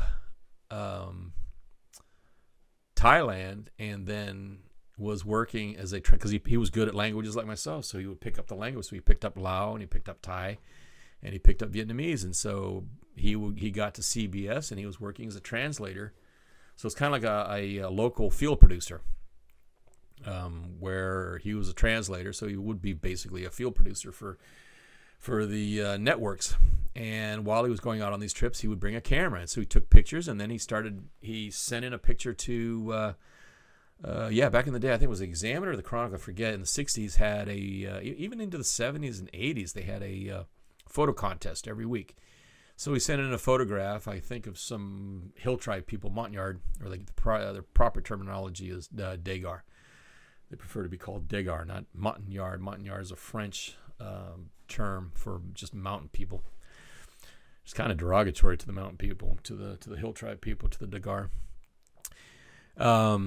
And he saw combat up close, so he became a combat photographer. And he was the last non-communist photographer allowed to stay in Laos after the end of the war, and that's what became the movie. If you ever get a chance, you can find it. I think I've seen it even here on YouTube. Just dial up Love Is Forever. Jürgen Perchnow, or what's his name? Perchnow. German actor. He plays the East German interrogator that's interrogating John Everingham in prison. So it's kind of wild that, my mentor is young when he gets to Asia, gets thrown in prison by the communists, and lo and behold, I get thrown in prison in Vietnam by the communists. So pick your mentors wisely. It's and your choices. But hey, I never would have had those experiences. I never would learn the things that I learned about communism and communists and being able to see a part of a country that even journalists were trying to get into and could never get into. And here I was. Though I wouldn't really be able to report upon it until except in a book, because by that time it wasn't news. It was just something that you'd write about in a memoir, which is why the Bamboo Chest did so well when it came out in 2004. Everybody was really interested and curious about what it was like to be in that part of the world. And that world is gone. I'd be happy to go back to Vietnam. I don't know whether they'd have me coming back because I don't really like communists, but they're not communist. Vietnam is not communist. China is not communist. It's basically like the capitalism we have here. It's a crony capitalism. It's just that it's controlled by the government. As compared to here in the United States, the government's controlled by the corporations. It's flipped. And the thing about Al's shorter thumb, that's his right thumb, that's the one that got blown off and then reattached, is that was the conversation I had with John Everman. He says, is it worth, getting shot? Is it worth getting shot in the hand, for a photograph, for $50 for a photograph? And that's what it was. I couldn't believe it. By the time I started turning in photographs at the different bureaus at the Camino Real, no, is it the Camino? Yeah, it's the Camino Real Hotel. That was the hotel in San Salvador, which is on the third floor. I'm trying to remember, second or third floor. I'll have to research because that's what I gotta put in my book. I'm trying to remember which floor it was on, but I can describe how you got in and all that kind of stuff. But it was still $50. It was still $50 they paid you for a photograph. So nothing had changed. $50 back in the 60s and 70s. $50 in the 80s. It's like the writing business. You start realizing, wow, they're still paying me the same fee for a story that they paid back in the 50s and 60s. That's pretty bad. That's why if you're going to work for a magazine, be a writer, be a staff writer, because they pay the writers who actually work staff, especially in the outdoor when I became an outdoor writer. But so that's the reason that it was striking when Al showed me his thumb, and I go, yeah, that's exactly what John Everingham would warn me about.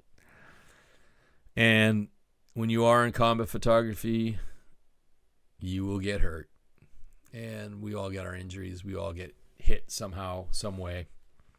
That's why I still have a bad knee, etc.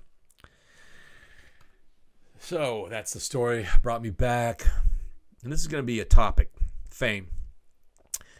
I was on the front page of every publication, newspaper around the world. What is fame? Is it the fame that's happening right now where you fit into a specific clique like Joe Rogan and Sean Ryan and Tucker Carlson, where a certain group of people who pay attention to that type of information know your name? Or is it fame when people from every walk of life, if they don't know your name, they know your story? And how does that play out? I'll tell you how mine played out. After that, I tried to disappear as quickly as possible. And then, when I got recruited by the agency, I really tried to make that go away. Other than I was just a journalist. Oh, and we're going to talk about that one. What is it about journalists that the CIA says they never recruit, but suddenly we have Operation Mockingbird? Remember, when people say they didn't do it over and over and over again, but you find out that there's so many parts to that, you should pay attention. So Operation Mockingbird has many, many levels to it. It's not just paying people like Peter Jennings and Walter Cronkite to say, hey, we'd like a slant to this. Because if you can bribe professors of an institution where their ideal is supposed to be to educate you, to make you a better person and more informed person, but they're actually willing to rewrite a textbook to misinform you, what are they willing to do if they're actually truly evil and they want to actually fit an agenda, whether it might be communism, socialism, or whatever evil intent that they want, or belief system they want you to follow? Think about that. So, yeah, what was the other stories are going on? Oh, yeah, Reagan, they found a benign growth on a polyp shows on a routine examination for old Uncle Ronnie. Yeah. The president who was actually the most constitutional president we ever had, which says a lot considering, or not, depending on the way you look at it, going all the way back to Eisenhower. Kennedy, I think, tried to be, and they took him out, right? They tried to take out Reagan. And I guess Bush Sr. at one point was not playing ball, and they tried to take him out too. Yeah. I found this one on Alamy, even though it's an AP photograph. So that's when I got off the plane. Freedom Bird. I had lost, what was it, 50 pounds? Yeah. That's what stress does to you when you're being interrogated, you're being tortured, and they're trying to get things out of you. And by the way, torture doesn't work. It gets something out, but then you're going to have to verify the information that you get out. And if you get the information out in that manner, there's so much better ways to get information. The best kind of information is one that they're willing to give you. And we'll go into that. That's actually a specialty. Closer up. So, Good Morning America interviewed all the newspaper locally in the Bay Area. And then it got broadcast all through the United States. BBC was covering it. All these stories going on. This is what we would call now a distraction story. They're trying to distract you from what the things are happening. This is 1984. If you know what was happening with the Contras, the U.S. government at that time did not want. They were willing to even go into the idea of the embarrassment of the American MIAs to not have to deal with what was happening with the Contras and what would become Iran-Contra. I'm going to talk about Iran-Contra and what that really was all about. Everybody tells you it was about drugs and arms dealing and dealing with the Iranians and breaking promises about not dealing with the enemies. It goes much further than that. It's the understanding about a war that was fought without the assistance of the MIC, the military-industrial complex. There are two wars that the military-industrial complex was not involved in. I'm going to leave you with that. What do you think? Which two wars do you think were not run by the military-industrial complex since World War I? Think about that. I'll answer it in the future.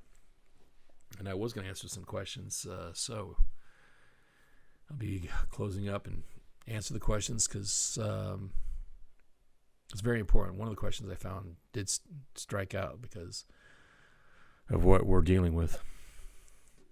More AP photos. I like this one. the quote that went, the caption that went with this, the quote was, "What are you going to do when you get back to California?" And the word out of my mouth, and that's Frederick Vogel, the ambassador. Now, Frederick Vogel, if you know his history, during the Battle of Way, when he was lieutenant, he was first, I think he was either lieutenant or captain. I think he was still a lieutenant. And he was in charge of a recon unit. So he would have been still a lieutenant, I think. But he swam under the Silver Bridge to make sure that there weren't any bombs left by the NVA during the Battle of Way. Frederick Vogel. Just type in Frederick Vogel and USMC and Silver Bridge, and you'll see a picture of him, and he's still wearing his swim trunks, and he's got a bottle. He's got a scuba tank after having scuba under there looking for explosives. The guy was badass. I mean, if you're an officer and you go out with a recon unit, that says a lot. So I've always been very impressed with him. I called him up like, oh God, no, 7 years ago now. He's getting up there. Still had red hair. His hair was getting darker, but when you see the pictures of him in Vietnam, and then he was a military attaché in Thailand and ended up marrying a Thai. But he was a military attaché in Thailand and then became the ambassador to Thailand under Reagan. So, good man. But my answer was surf. They asked, what are you going to do when you get back to California? I said, I'm going to surf, because I used to be a big-time surfer. Big-time surfer. That's one of the reasons I went to El Salvador. Surfing's a lot better in El Salvador than it is in Afghanistan, right? Yeah. And there's my buddy Joe Galloway. Yeah. Yeah. He was almost like a father figure to me. When he passed, I was hit hard. And there was my boss, good friend, Neil McCabe from Human Events, Guns and Patriots. I wrote a column for him. That was actually the time when I wrote an article trying to help Steve Storman, who was a PMO, a PMU, a paramilitary operations officer for the CIA, who was a former Green Beret, and he was being railroaded by the Obama administration directly through Eric Holder, and they were going to bring him up on charges of murder. And it was a total scapegoat scenario. And this is what we have to deal with in this country right now, is that every administration is trying to scapegoat and kick the can down and not take out what's really causing the problem. And right now, the quickest way to take out the problem is to close the Federal Reserve, because the Federal Reserve is not an entity of the government, though people think it is. Think about it. Your money is being printed by the Reserve, which is owned by 12 banks, and those banks are not even American. So your money is being controlled by foreign entities, and those entities are not friendly to the United States.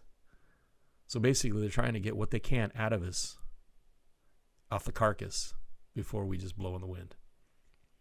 You should be thinking about that and understanding what that really means. And the show. Oh yeah, Treasure Quest. With Cappy. Interesting guy. And a show that was the result of the fame that had come about because of my experiences in Vietnam. And people not really understanding the idea that I went along on a treasure hunting trip as a journalist, and it was just a vehicle for me to try and find out about the American MIAs. Who knew that I would be listed as POW MIA by the JCRC in the Pentagon because of it? They were kind of surprised to find out that I was a naval midshipman in prison in Vietnam in 1983 to 1984. Hubba, hubba, hubba. And thank God the Vietnamese never found out, because that would have been even worse. They were already telling me that if I didn't admit to being a spy for the CIA, they were going to take me up to Hanoi and execute me. And they did mock executions to play around with my mind just in order to get the point across. Yeah, that's also mentioned in the book. And that show led to this book, So You Want to Be a Reality TV Star. This is very important, the reason I'm bringing this up. Other than I would appreciate it if you would just go over to Amazon right now and get your own copy. And by the way, there will be audible books coming out soon, because that's what I am recording right now. I realize I've been losing a lot of money not having audio books to go with it, because everybody's telling me, oh, I'd love to read your book, but I don't have time to actually sit down and read it. Do you have it in an audiobook? I'll listen to it when I'm driving to work, or et cetera, et cetera. So your wish is my command. But the reason you should be paying attention to this book, So You Want to Be a Reality TV Star, is not the idea that you want to be a reality TV star. The whole idea that I wrote that, and I wrote it with that type of SEO, search engine optimization, is so that every time that somebody had watched Treasure Quest Snake Island, the search would bring up not only the show, but it would also bring up my book. And it did, until during the deposition in my lawsuit to keep my First Amendment rights with Discovery Channel. They found out about why I did that, and they stopped broadcasting in the U.S. And they only broadcasted overseas, and specifically, they had the show translated into just about every other language. So that's how they're recouping all their money, and they're always recouping. They're not recouping their money. They're always making money off of it. They're just making ungodly amounts of profit off of it. The initial participants never get any of it, except for whatever you're able to get. It's just like the book publishing industry. Let me give you a little quick, if you're a writer, I'll give a quick one for you. The reason you should be working with Amazon is because when you get paid, I'm working, because I actually was an editor. I worked in the publishing companies. I know what this is all about. I work in the publishing companies so I can understand the book publishing company. So that when I became a writer of books, I would decide based on what I knew. So when you get your advance for your book, it's based on what they expect you to make off that book. Now, if it happens that they think they're going to get a movie deal, you might even have a lawyer who's smart enough to work it so you can be like the horse whisperer who supposedly got $6 million on his advance. We'll see whether that was actually true. It was more like $4 million. In the end, the publishing and the production company made a lot more than that, much more than that. And when you get your advance, you better have a good advance, because if the book doesn't make that back, you don't get anything from your book. So that's the question. Do you publish yourself under Amazon and just accrue your readership and have your book do its due diligence, where you are actually rewarded by the fact that the readers want to read your stuff? Or do you gamble and hope and pray that you've got a good lawyer who's going to take a chunk of that money, and you get your advance that hopefully will be that dream advance that you're hoping for? Most first-time writers, as I was, do not have that ability. And the fame of that book was gone the first year, second year after I was released, even though I had such coverage.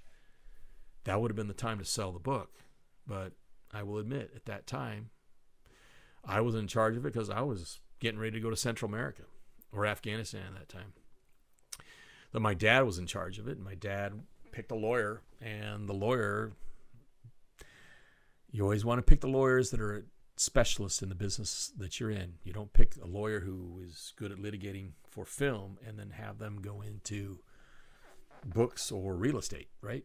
So be clear, someone who's actually working in bringing companies together in hardware and electronics in Silicon Valley is not the person you want to be working for you to negotiate and find out a deal with an agent. And that's the thing. You have a lawyer and you have an agent. Totally convoluted, and that's the beauty. People complain about Amazon. I don't complain about Amazon. Amazon's good. You can reach directly to your readers, and all your readers have to do is just follow you. So I would suggest, if you can right now, go over to Amazon. That same page that I just showed you right here. Let's see, where is that one? Man, it's way up there. Yeah, go over to this page right now and follow me so that you can be aware of the new books that are coming out. And you can take advantage of the books that are already there. And follow me over there and then pick up a couple of those books, or pick up all those books that I've either written or I have written the foreword for. Oh, Treasure Quest the book. The key point about this is the understanding of corporate media. See, when people initially got the book, they thought it was just about the show Treasure Quest Snake Island and Discovery Channel. What the book is really about is about media and corporate media and how the corporate media is being played and corporate media is being used against you.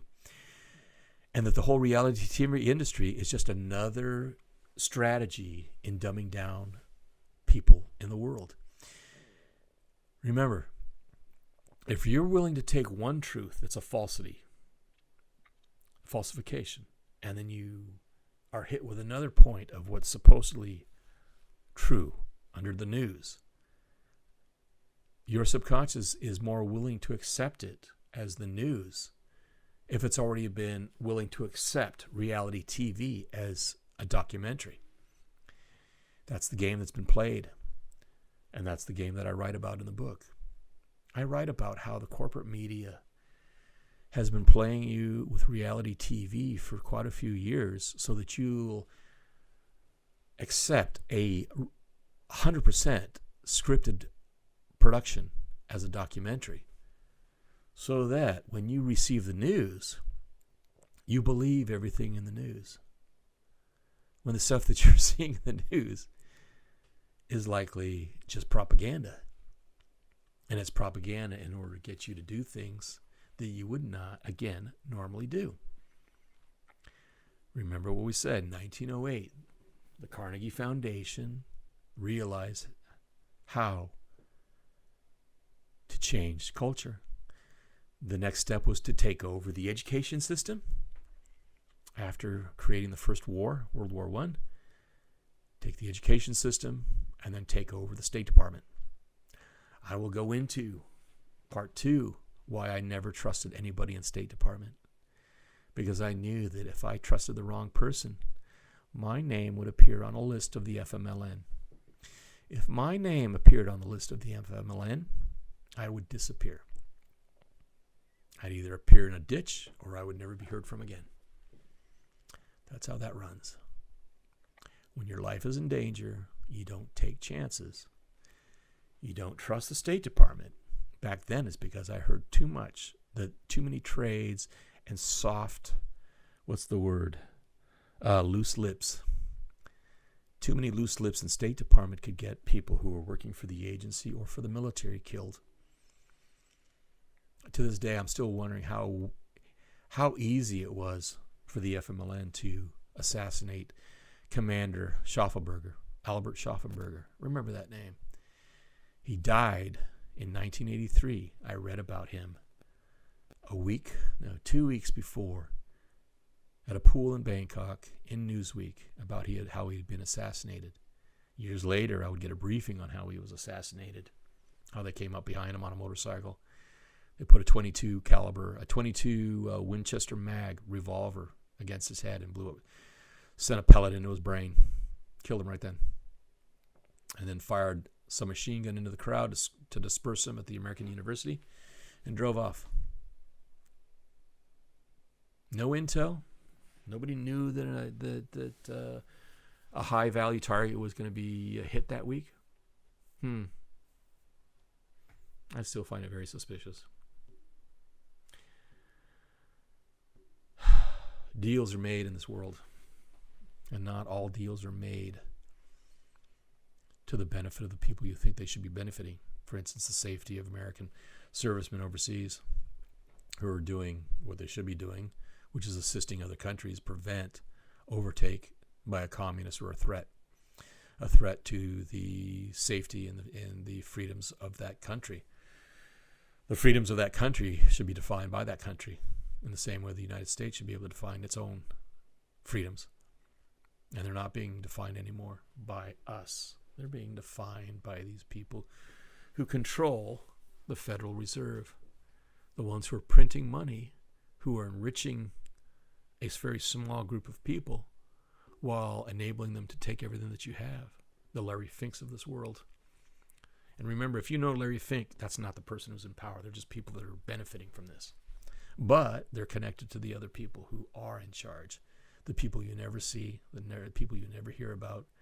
So basically, the Soroses, the Rockefellers, and nowadays, I guess, the Fords, they're not the people in charge.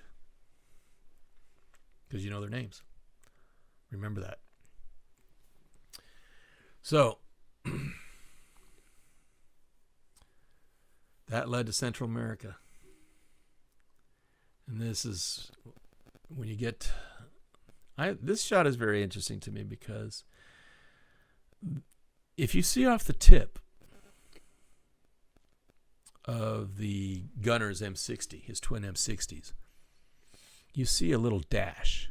That little dash is a tracer coming at the helicopter. If it was our tracers, it'd be longer. But the reason I bring this up is because Michael Yon has always been talking about how you don't catch the flight path of a bullet with the camera. And I go, that's bullshit. In this situation, it was a tracer. In the situation of the lighting with Trump, and it had actually gone through an ear, so it would have residue that would come off as a steam, a stream of moisture. You would capture that in a camera. But you have to think from that understanding, from experience and understanding of when it has happened. And that's the reason I bring this. This is my photograph. This is one of the many photographs I sold to AP when I was covering the war in Central America, the wars in Central America in the 80s. And that is an example of a bullet being caught in flight. And this is by black and white print film. Not a digital camera that's basically like a running movie camera. That's why you can just catch all these frames. The only way you're able to do that is to actually synchronize shots coming through the black and white film. And I still caught that shot. It's actually right after that where you see the smoke coming up. That was the first response to an ambush of the PRAL, which was the Salvadoran Army LRPs, who had a prisoner who was leading them to a cache of weapons and ammunition. And he led them into an ambush. And the chopper that was providing cover, had rockets, and it was a gunship. It was a Huey gunship because the Salvadoran military wasn't allowed to have Cobras. That in itself is stupid. It's just crazy. But anyway, so those the smoke plumes coming up is from the rocket attack, and so the gunfire from this guy is going and trying to hit the guerrillas that are down there. Yeah.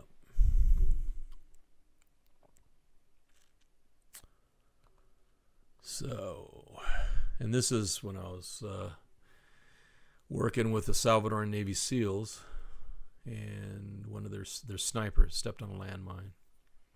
So, yeah, I've been in real combat, and actually, if you remember, I did an interview with Skill Set Magazine. Might still be up on Apple Podcasts if they still have the channel up on there. And we'll talk about how I ended up going from being just a reporter and a comic photographer and being a participant in helping to abate the tidal wave of communism was coming up through Latin America, and why. And how we won. We won that war. That war was won. And the communists learned from that. Fidel Castro learned from that. And so instead of throwing money into arms and ammunition, he realized that the best way to do it, which is the best way that's been done in the United States, is to fund campaigns. So he did it in Latin America, and the communist forces in the United States, and the central bankers who are in cahoots with the socialists and the communists in this country. Took their little gorillas and put them in suits and cut their hair and cut their beards off and made them look presentable. And gave them a suit and tie and got them voted in. And that's how they got in. That's how they did it. They've done it. So when people tell me we have to save the country, I say, we're past saving the country. You have to retake the country. It's already been stolen from you. And depending on what dates you want to look at, it could have been 1891 was the first time.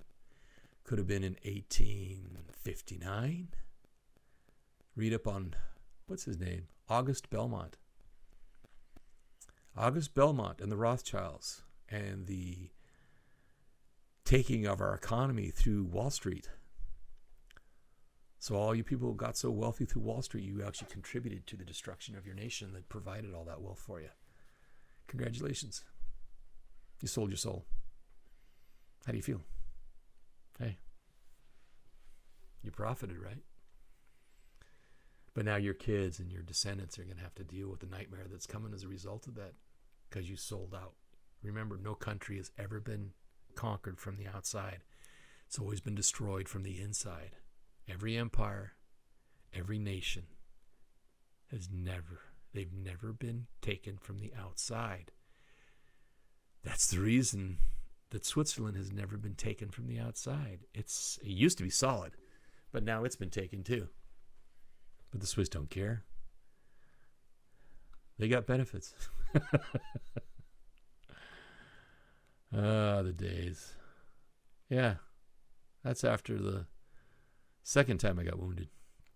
Leftover bandage from that one. And this is coming back from another operation. So we'll talk about pseudo operations and how pseudo operations were heavily used in Central America and how effective they are. Counterinsurgencies, it's a skill, it's a tactic that's been used in various wars throughout. Famous is the RLI and the Selu Scouts in Rhodesia, and before that Malaysia. It's in Vietnam with the Kit Carson Scouts. Very effective. It should always be used. And we're back to homesteading in Alaska and flying beavers in the sky. That's what I like to do. So, in the next episode, we're going to go into the war in Central America. We're going to go into Silicon Valley, where if you weren't making $500,000 a year in Silicon Valley, you were doing something wrong. How can you have an economy where you have people who make nothing and they're making $500,000 a year minimum?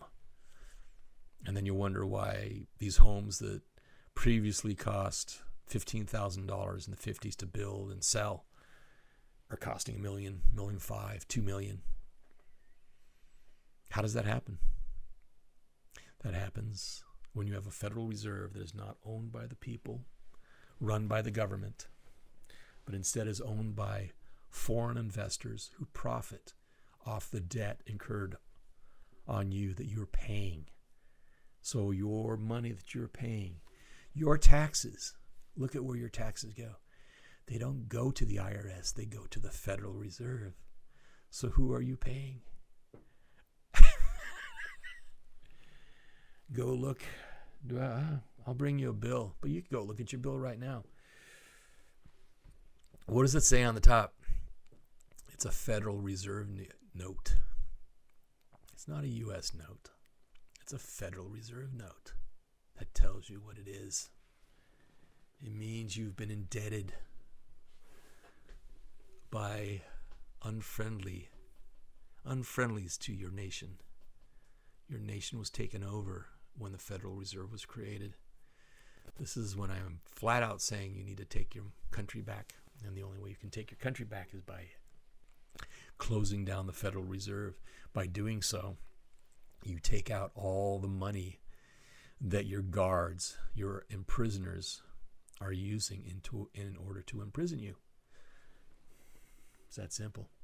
And again, I always like to mention his website. Go visit agentfortruth.com.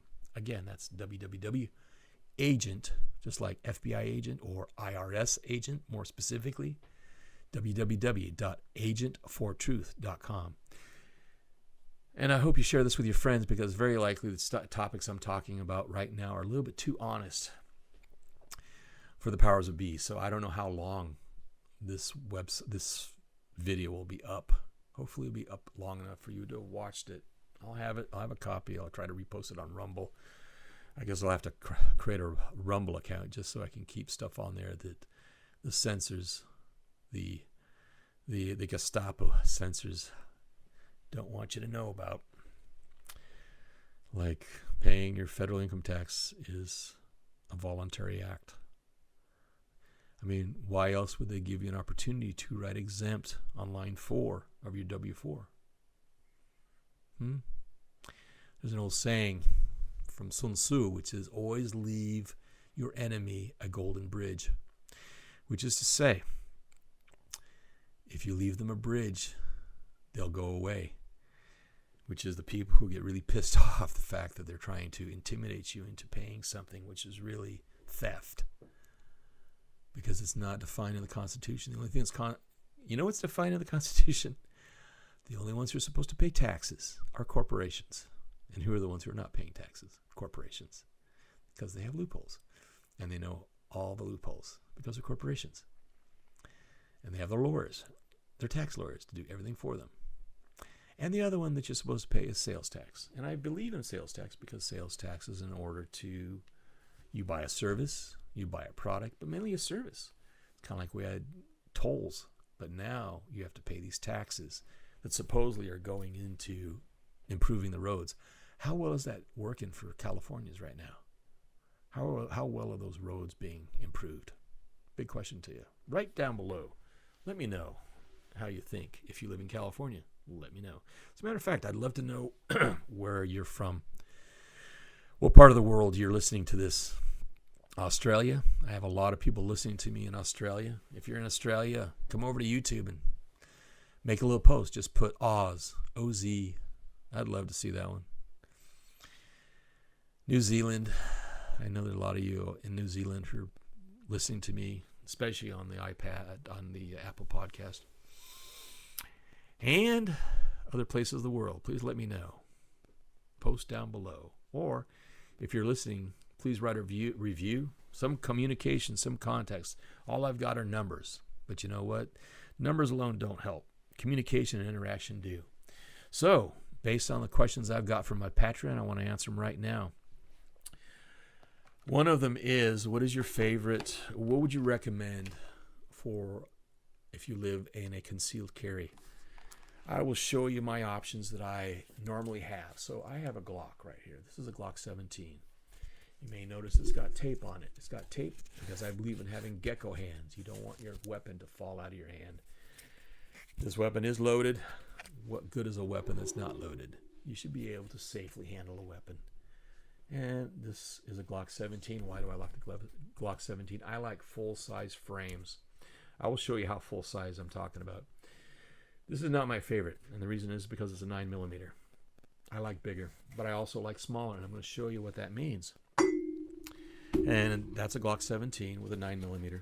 It's also got, and I hope to have, who is this? It's Ken Hackworth. Ken Hackworth is the 1911 guy, but he came up with these sights, and there we go. So he came up with these sights right here. Will that show up? And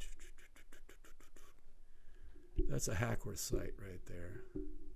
That's an illuminated iridium sight, and it's also got a optic sight in it. And that's the only sight, and that's normal rears sights, but it's got a catch so that if you happen to be incapacitated with one hand, you can rack around if you have to reload a magazine. Putting it back, holsters that I like to have this kind of holster. I like to have this kind of holster. Well, let me get out of here so you can get a better shot. So, there we go. Better. So, this is the Guardsman from Galco. I'll be showing you a bunch of holsters for comfort for working around the homestead, for going into town, being in a vehicle. But this one I like. This is the one I've got for this one. Also the same one that I've got for my other pistol of a bigger caliber, larger caliber that I prefer because I know the effect, because it was actually the one that I carried in Central America. This one is a 22 long rifle. You can actually see 22 LR long rifle. This is the LCP2. This one is actually come into my possession because a friend of ours wanted to get it out of the house, which I was like, wow, why would you want to get rid of this? But the use of this, in contrast to the use of this, are totally different. The range at which you would use these are totally different, right? Totally different. Different. This is a very close range weapon. This is when you can actually say that I was in total self-defense, which means that you're almost putting the muzzle of this against someone's forehead. And that's the reason you're using this. True self-defense, which is if you're at a point that you're on the ground and somebody is trying to kill you, or somebody is getting you past that. Now, this is my preferred concealed carry. Reason is because I live in Alaska. So, I'm dealing not only with two-legged predators, but I'm also dealing with four-legged predators or moose. And moose are actually more dangerous than the four-legged predators, i.e. the wolves and the 45. I like the 45 auto. You learn how to run this, and you have something that you can defend yourself very well with. I got friends who say, oh, the 9mm is more than enough, especially with the different kinds of hollow points that they have. The nice thing about this, but I do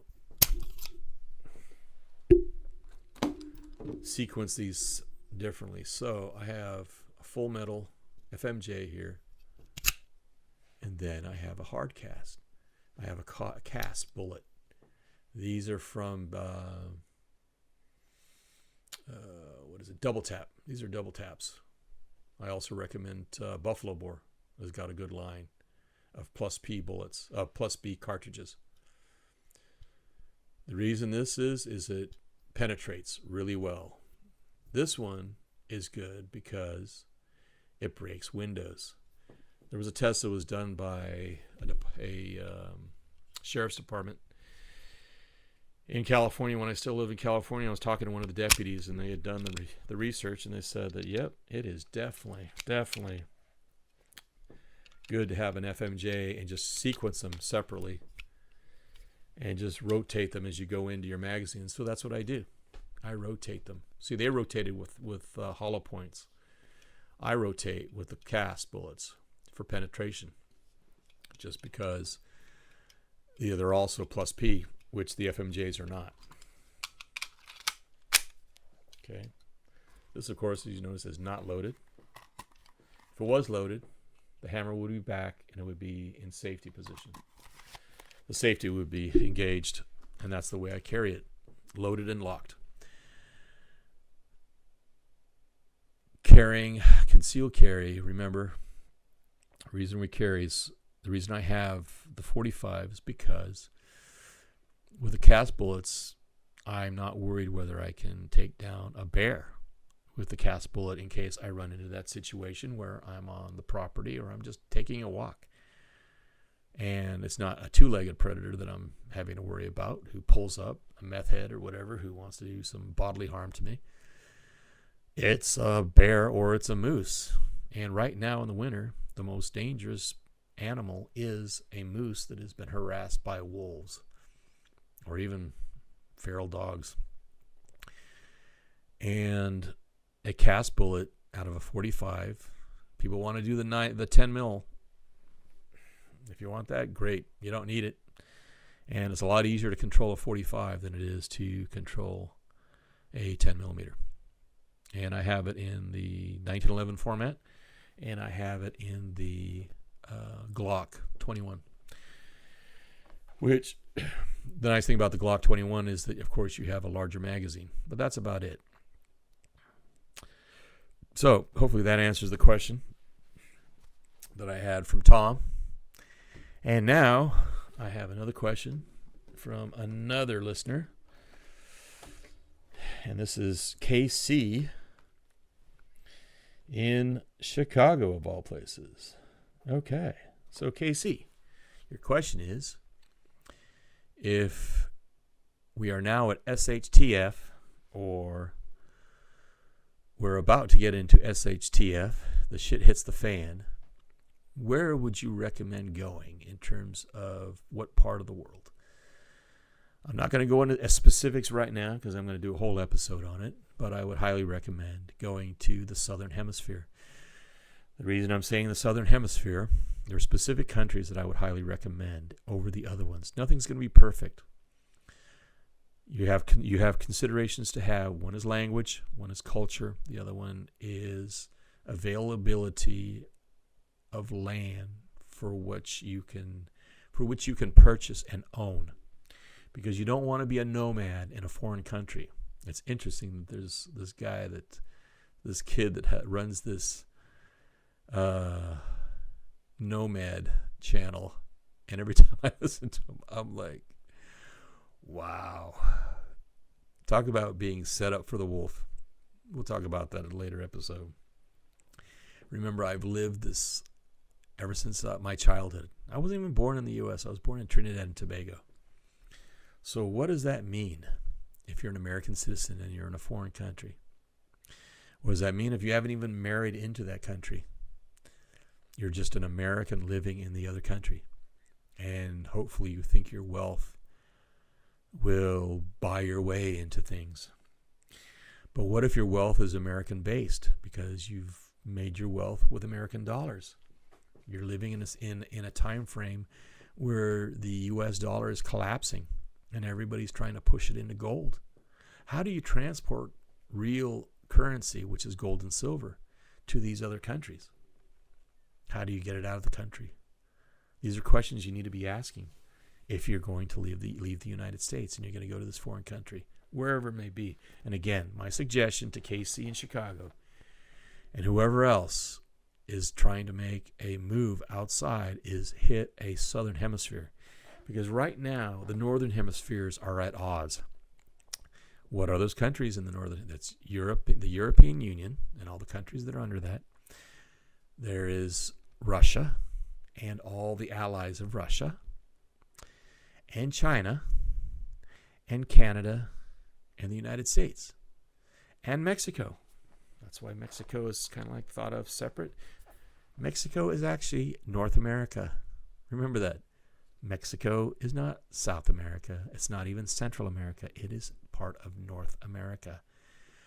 Central America is Central America. South America is South America.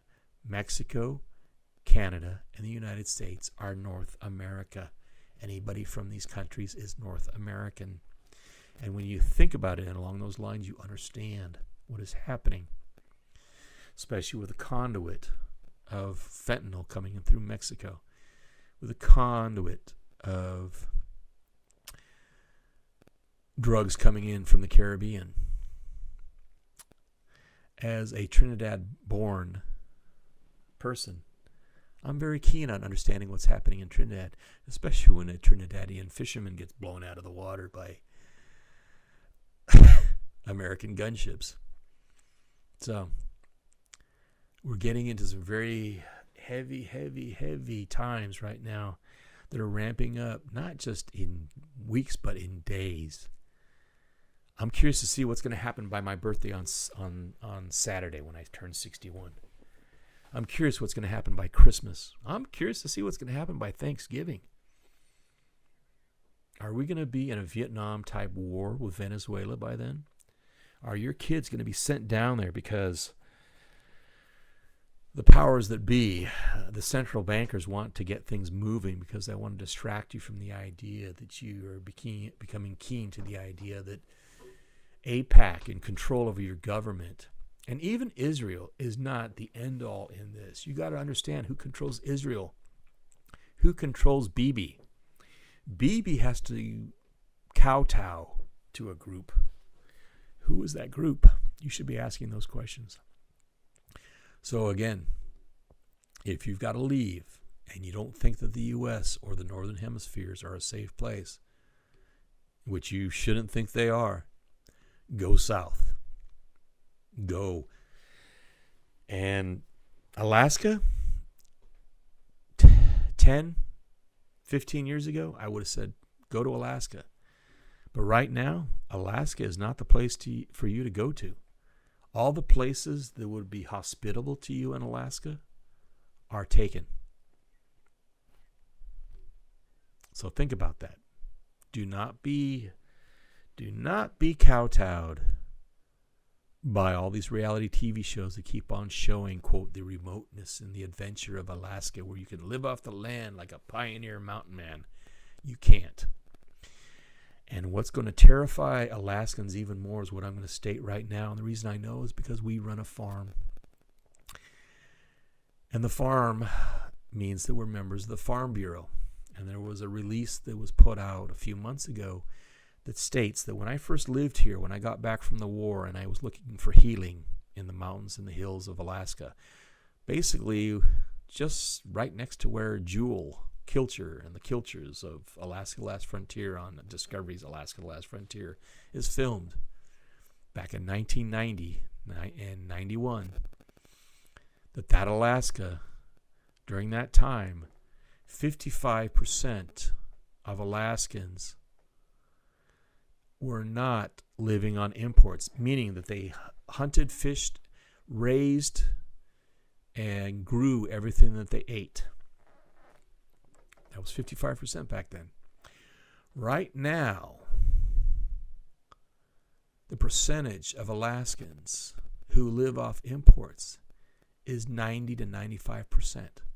So it's actually shrunk from 45% all the way down to 10, 15% of the Alaskan resident is independent of imports. So that means the lifeblood of food and food supply and supplies of any kind is the barge that comes up from Seattle. If that stops, 95% of the Alaska population is going to starve to death. The majority of them in Kenai, Soldotna, Anchorage, Palmer, and Fairbanks. Juneau, Haines. Think about that. We have gone from a independent society to a dependent society in just 32? God, I was at 91. Yeah. To now. From 91 until now, we've become a residency of dependents who could not survive, would not have food. And that's even including the salmon that they're already allowed to catch under the subsistence salmon license and the normal hunting. Still reliant on imports. Those are all the prime ribs at Costco. Those are all the sides of lamb. Even though we do have people who raise lamb up here, we have people who raise beef up here. But the growing seasons and the raising seasons are so tight. And the cost of feed that comes up here, the ones that are doing well in terms of costs are the ones who are bringing them in from Canada. But since our relationship with Canada is not the way it was before, things are cattywunk. But we shouldn't have to rely on imports from Canada. We can grow barley, and now there's a new strain of wheat that we should be able to grow. But that industry, there used to be industry here. I'm going to talk about how even the Native Americans, the Athabascans, the Tlinkets, and the Eskimos, who all now, quote, benefited from the efforts of Ted Stevens to give them all these benefits, have actually been enslaved by those, to the point where all the high tunnels and all the growing and the self-determination that these villages used to have is gone. because they're just waiting for that next flight to come out from Anchorage with all the imports that all they got to do is make a request. That's what happens when you have a socialist society. I know that from my family down in Pine Ridge Indian reservations. They're all examples of socialism in this country. And what's happening right now is we're being pushed towards that. And you got to ask yourself, why is it we're being pushed towards that? And we're being pushed by these very wealthy entities towards that. Why have these people, the endowments, these foundations, these nonprofit, these tax-exempt foundations, why have they been pushing so much for us to become socialist? You should be asking your questions. And you should be doing everything you can not to allow us to become more socialist, because we're already socialists. We're already socialists. We became socialists when they created the Social Security system, which was supposed to be disbanded. It was only supposed to be a quick fix. But as you notice with things like the MPA, the Marine Mammal Protection Act, which has done its job, and now we're dealing with the effects of where the seals and the otters are eating they're eating themselves out of house and home because they've overpopulated. It's not natural for populations to just be totally under a preservationist act for decades. It's succeeded. But now their other salmon, steelhead are totally going to get crushed. It's already been happening. Same thing with predatory birds. They wipe out. Now they've brought in the wolves. We're going to be talking about the wilding. I can show you who these people are that are paying for this. They're paying for this because they want to wipe you out. The wilding is about removing populations. That's what a real reset is all about. That's why I talk about my personal experience. Who would think that my understanding of this rewilding relates to my experiences of having worked as an executive in Silicon Valley and then as an outdoor writer where I wrote about the rewilding in the Bay Area and who is doing it and who was doing it and why they're doing it. It's all about you will have nothing and you will be happy, and they will have everything that you had because you gave it to them. Remember, they cannot take it from you. They can only accept it if you're willing to give it to them. Remember that. On that note, if you're going to leave, pick a Southern Hemisphere. And if you're trying to decide what kind of weapon, I'd recommend that 22 long rifle. That 22 LR and a nice little handgun is a good self-defense if you know how to use it. It's not a body shot. It's a headshot. Because if you get a headshot, it'll ricochet all around in there, and you won't have to deal with the threat anymore. But you'll have to be able to shoot it. And you probably won't be aiming it. You'll be just sticking it. The 45, on the other hand, I'm qualified out to 300 yards. I have repeatedly hit the target at 300 yards with that 1911, that specific 1911. I can easily just go back and forth between 25 yards, 100 yards, 200 yards, and hit a heart-shaped, heart-sized target out to 300 yards. Straight iron sights. And if you practice, you should be able to also. And I can even do it with a Glock, but it's not as easy because the trigger systems and the mechanisms are totally different on the Glock when you look at them in relation to the 1911. Very, very different. But we'll talk about weapons because, we're getting in a situation where that's one of my specialties from my background and experience. And you have to make decisions and choices, and then you have to find someone who can train you and give you the proper instructions of how to use them. Because if you have a firearm, whether it's a long gun or a pistol, doesn't mean anything if you don't know how to use it and you don't know how to use it well. And it's not that hard to learn to use well. Remember, if a special forces unit can be dropped into a jungle and connect with a group of villagers who have not even an elementary school education, to be able to train them on how to use advanced weapons, one of them being a handgun, you should be able to learn how to use one yourself. On that note, wish you the best, and we'll release part 2 within the week. And from then on, we're just going to go into what do you got to do And how do you got to get set up? See you on the flip side.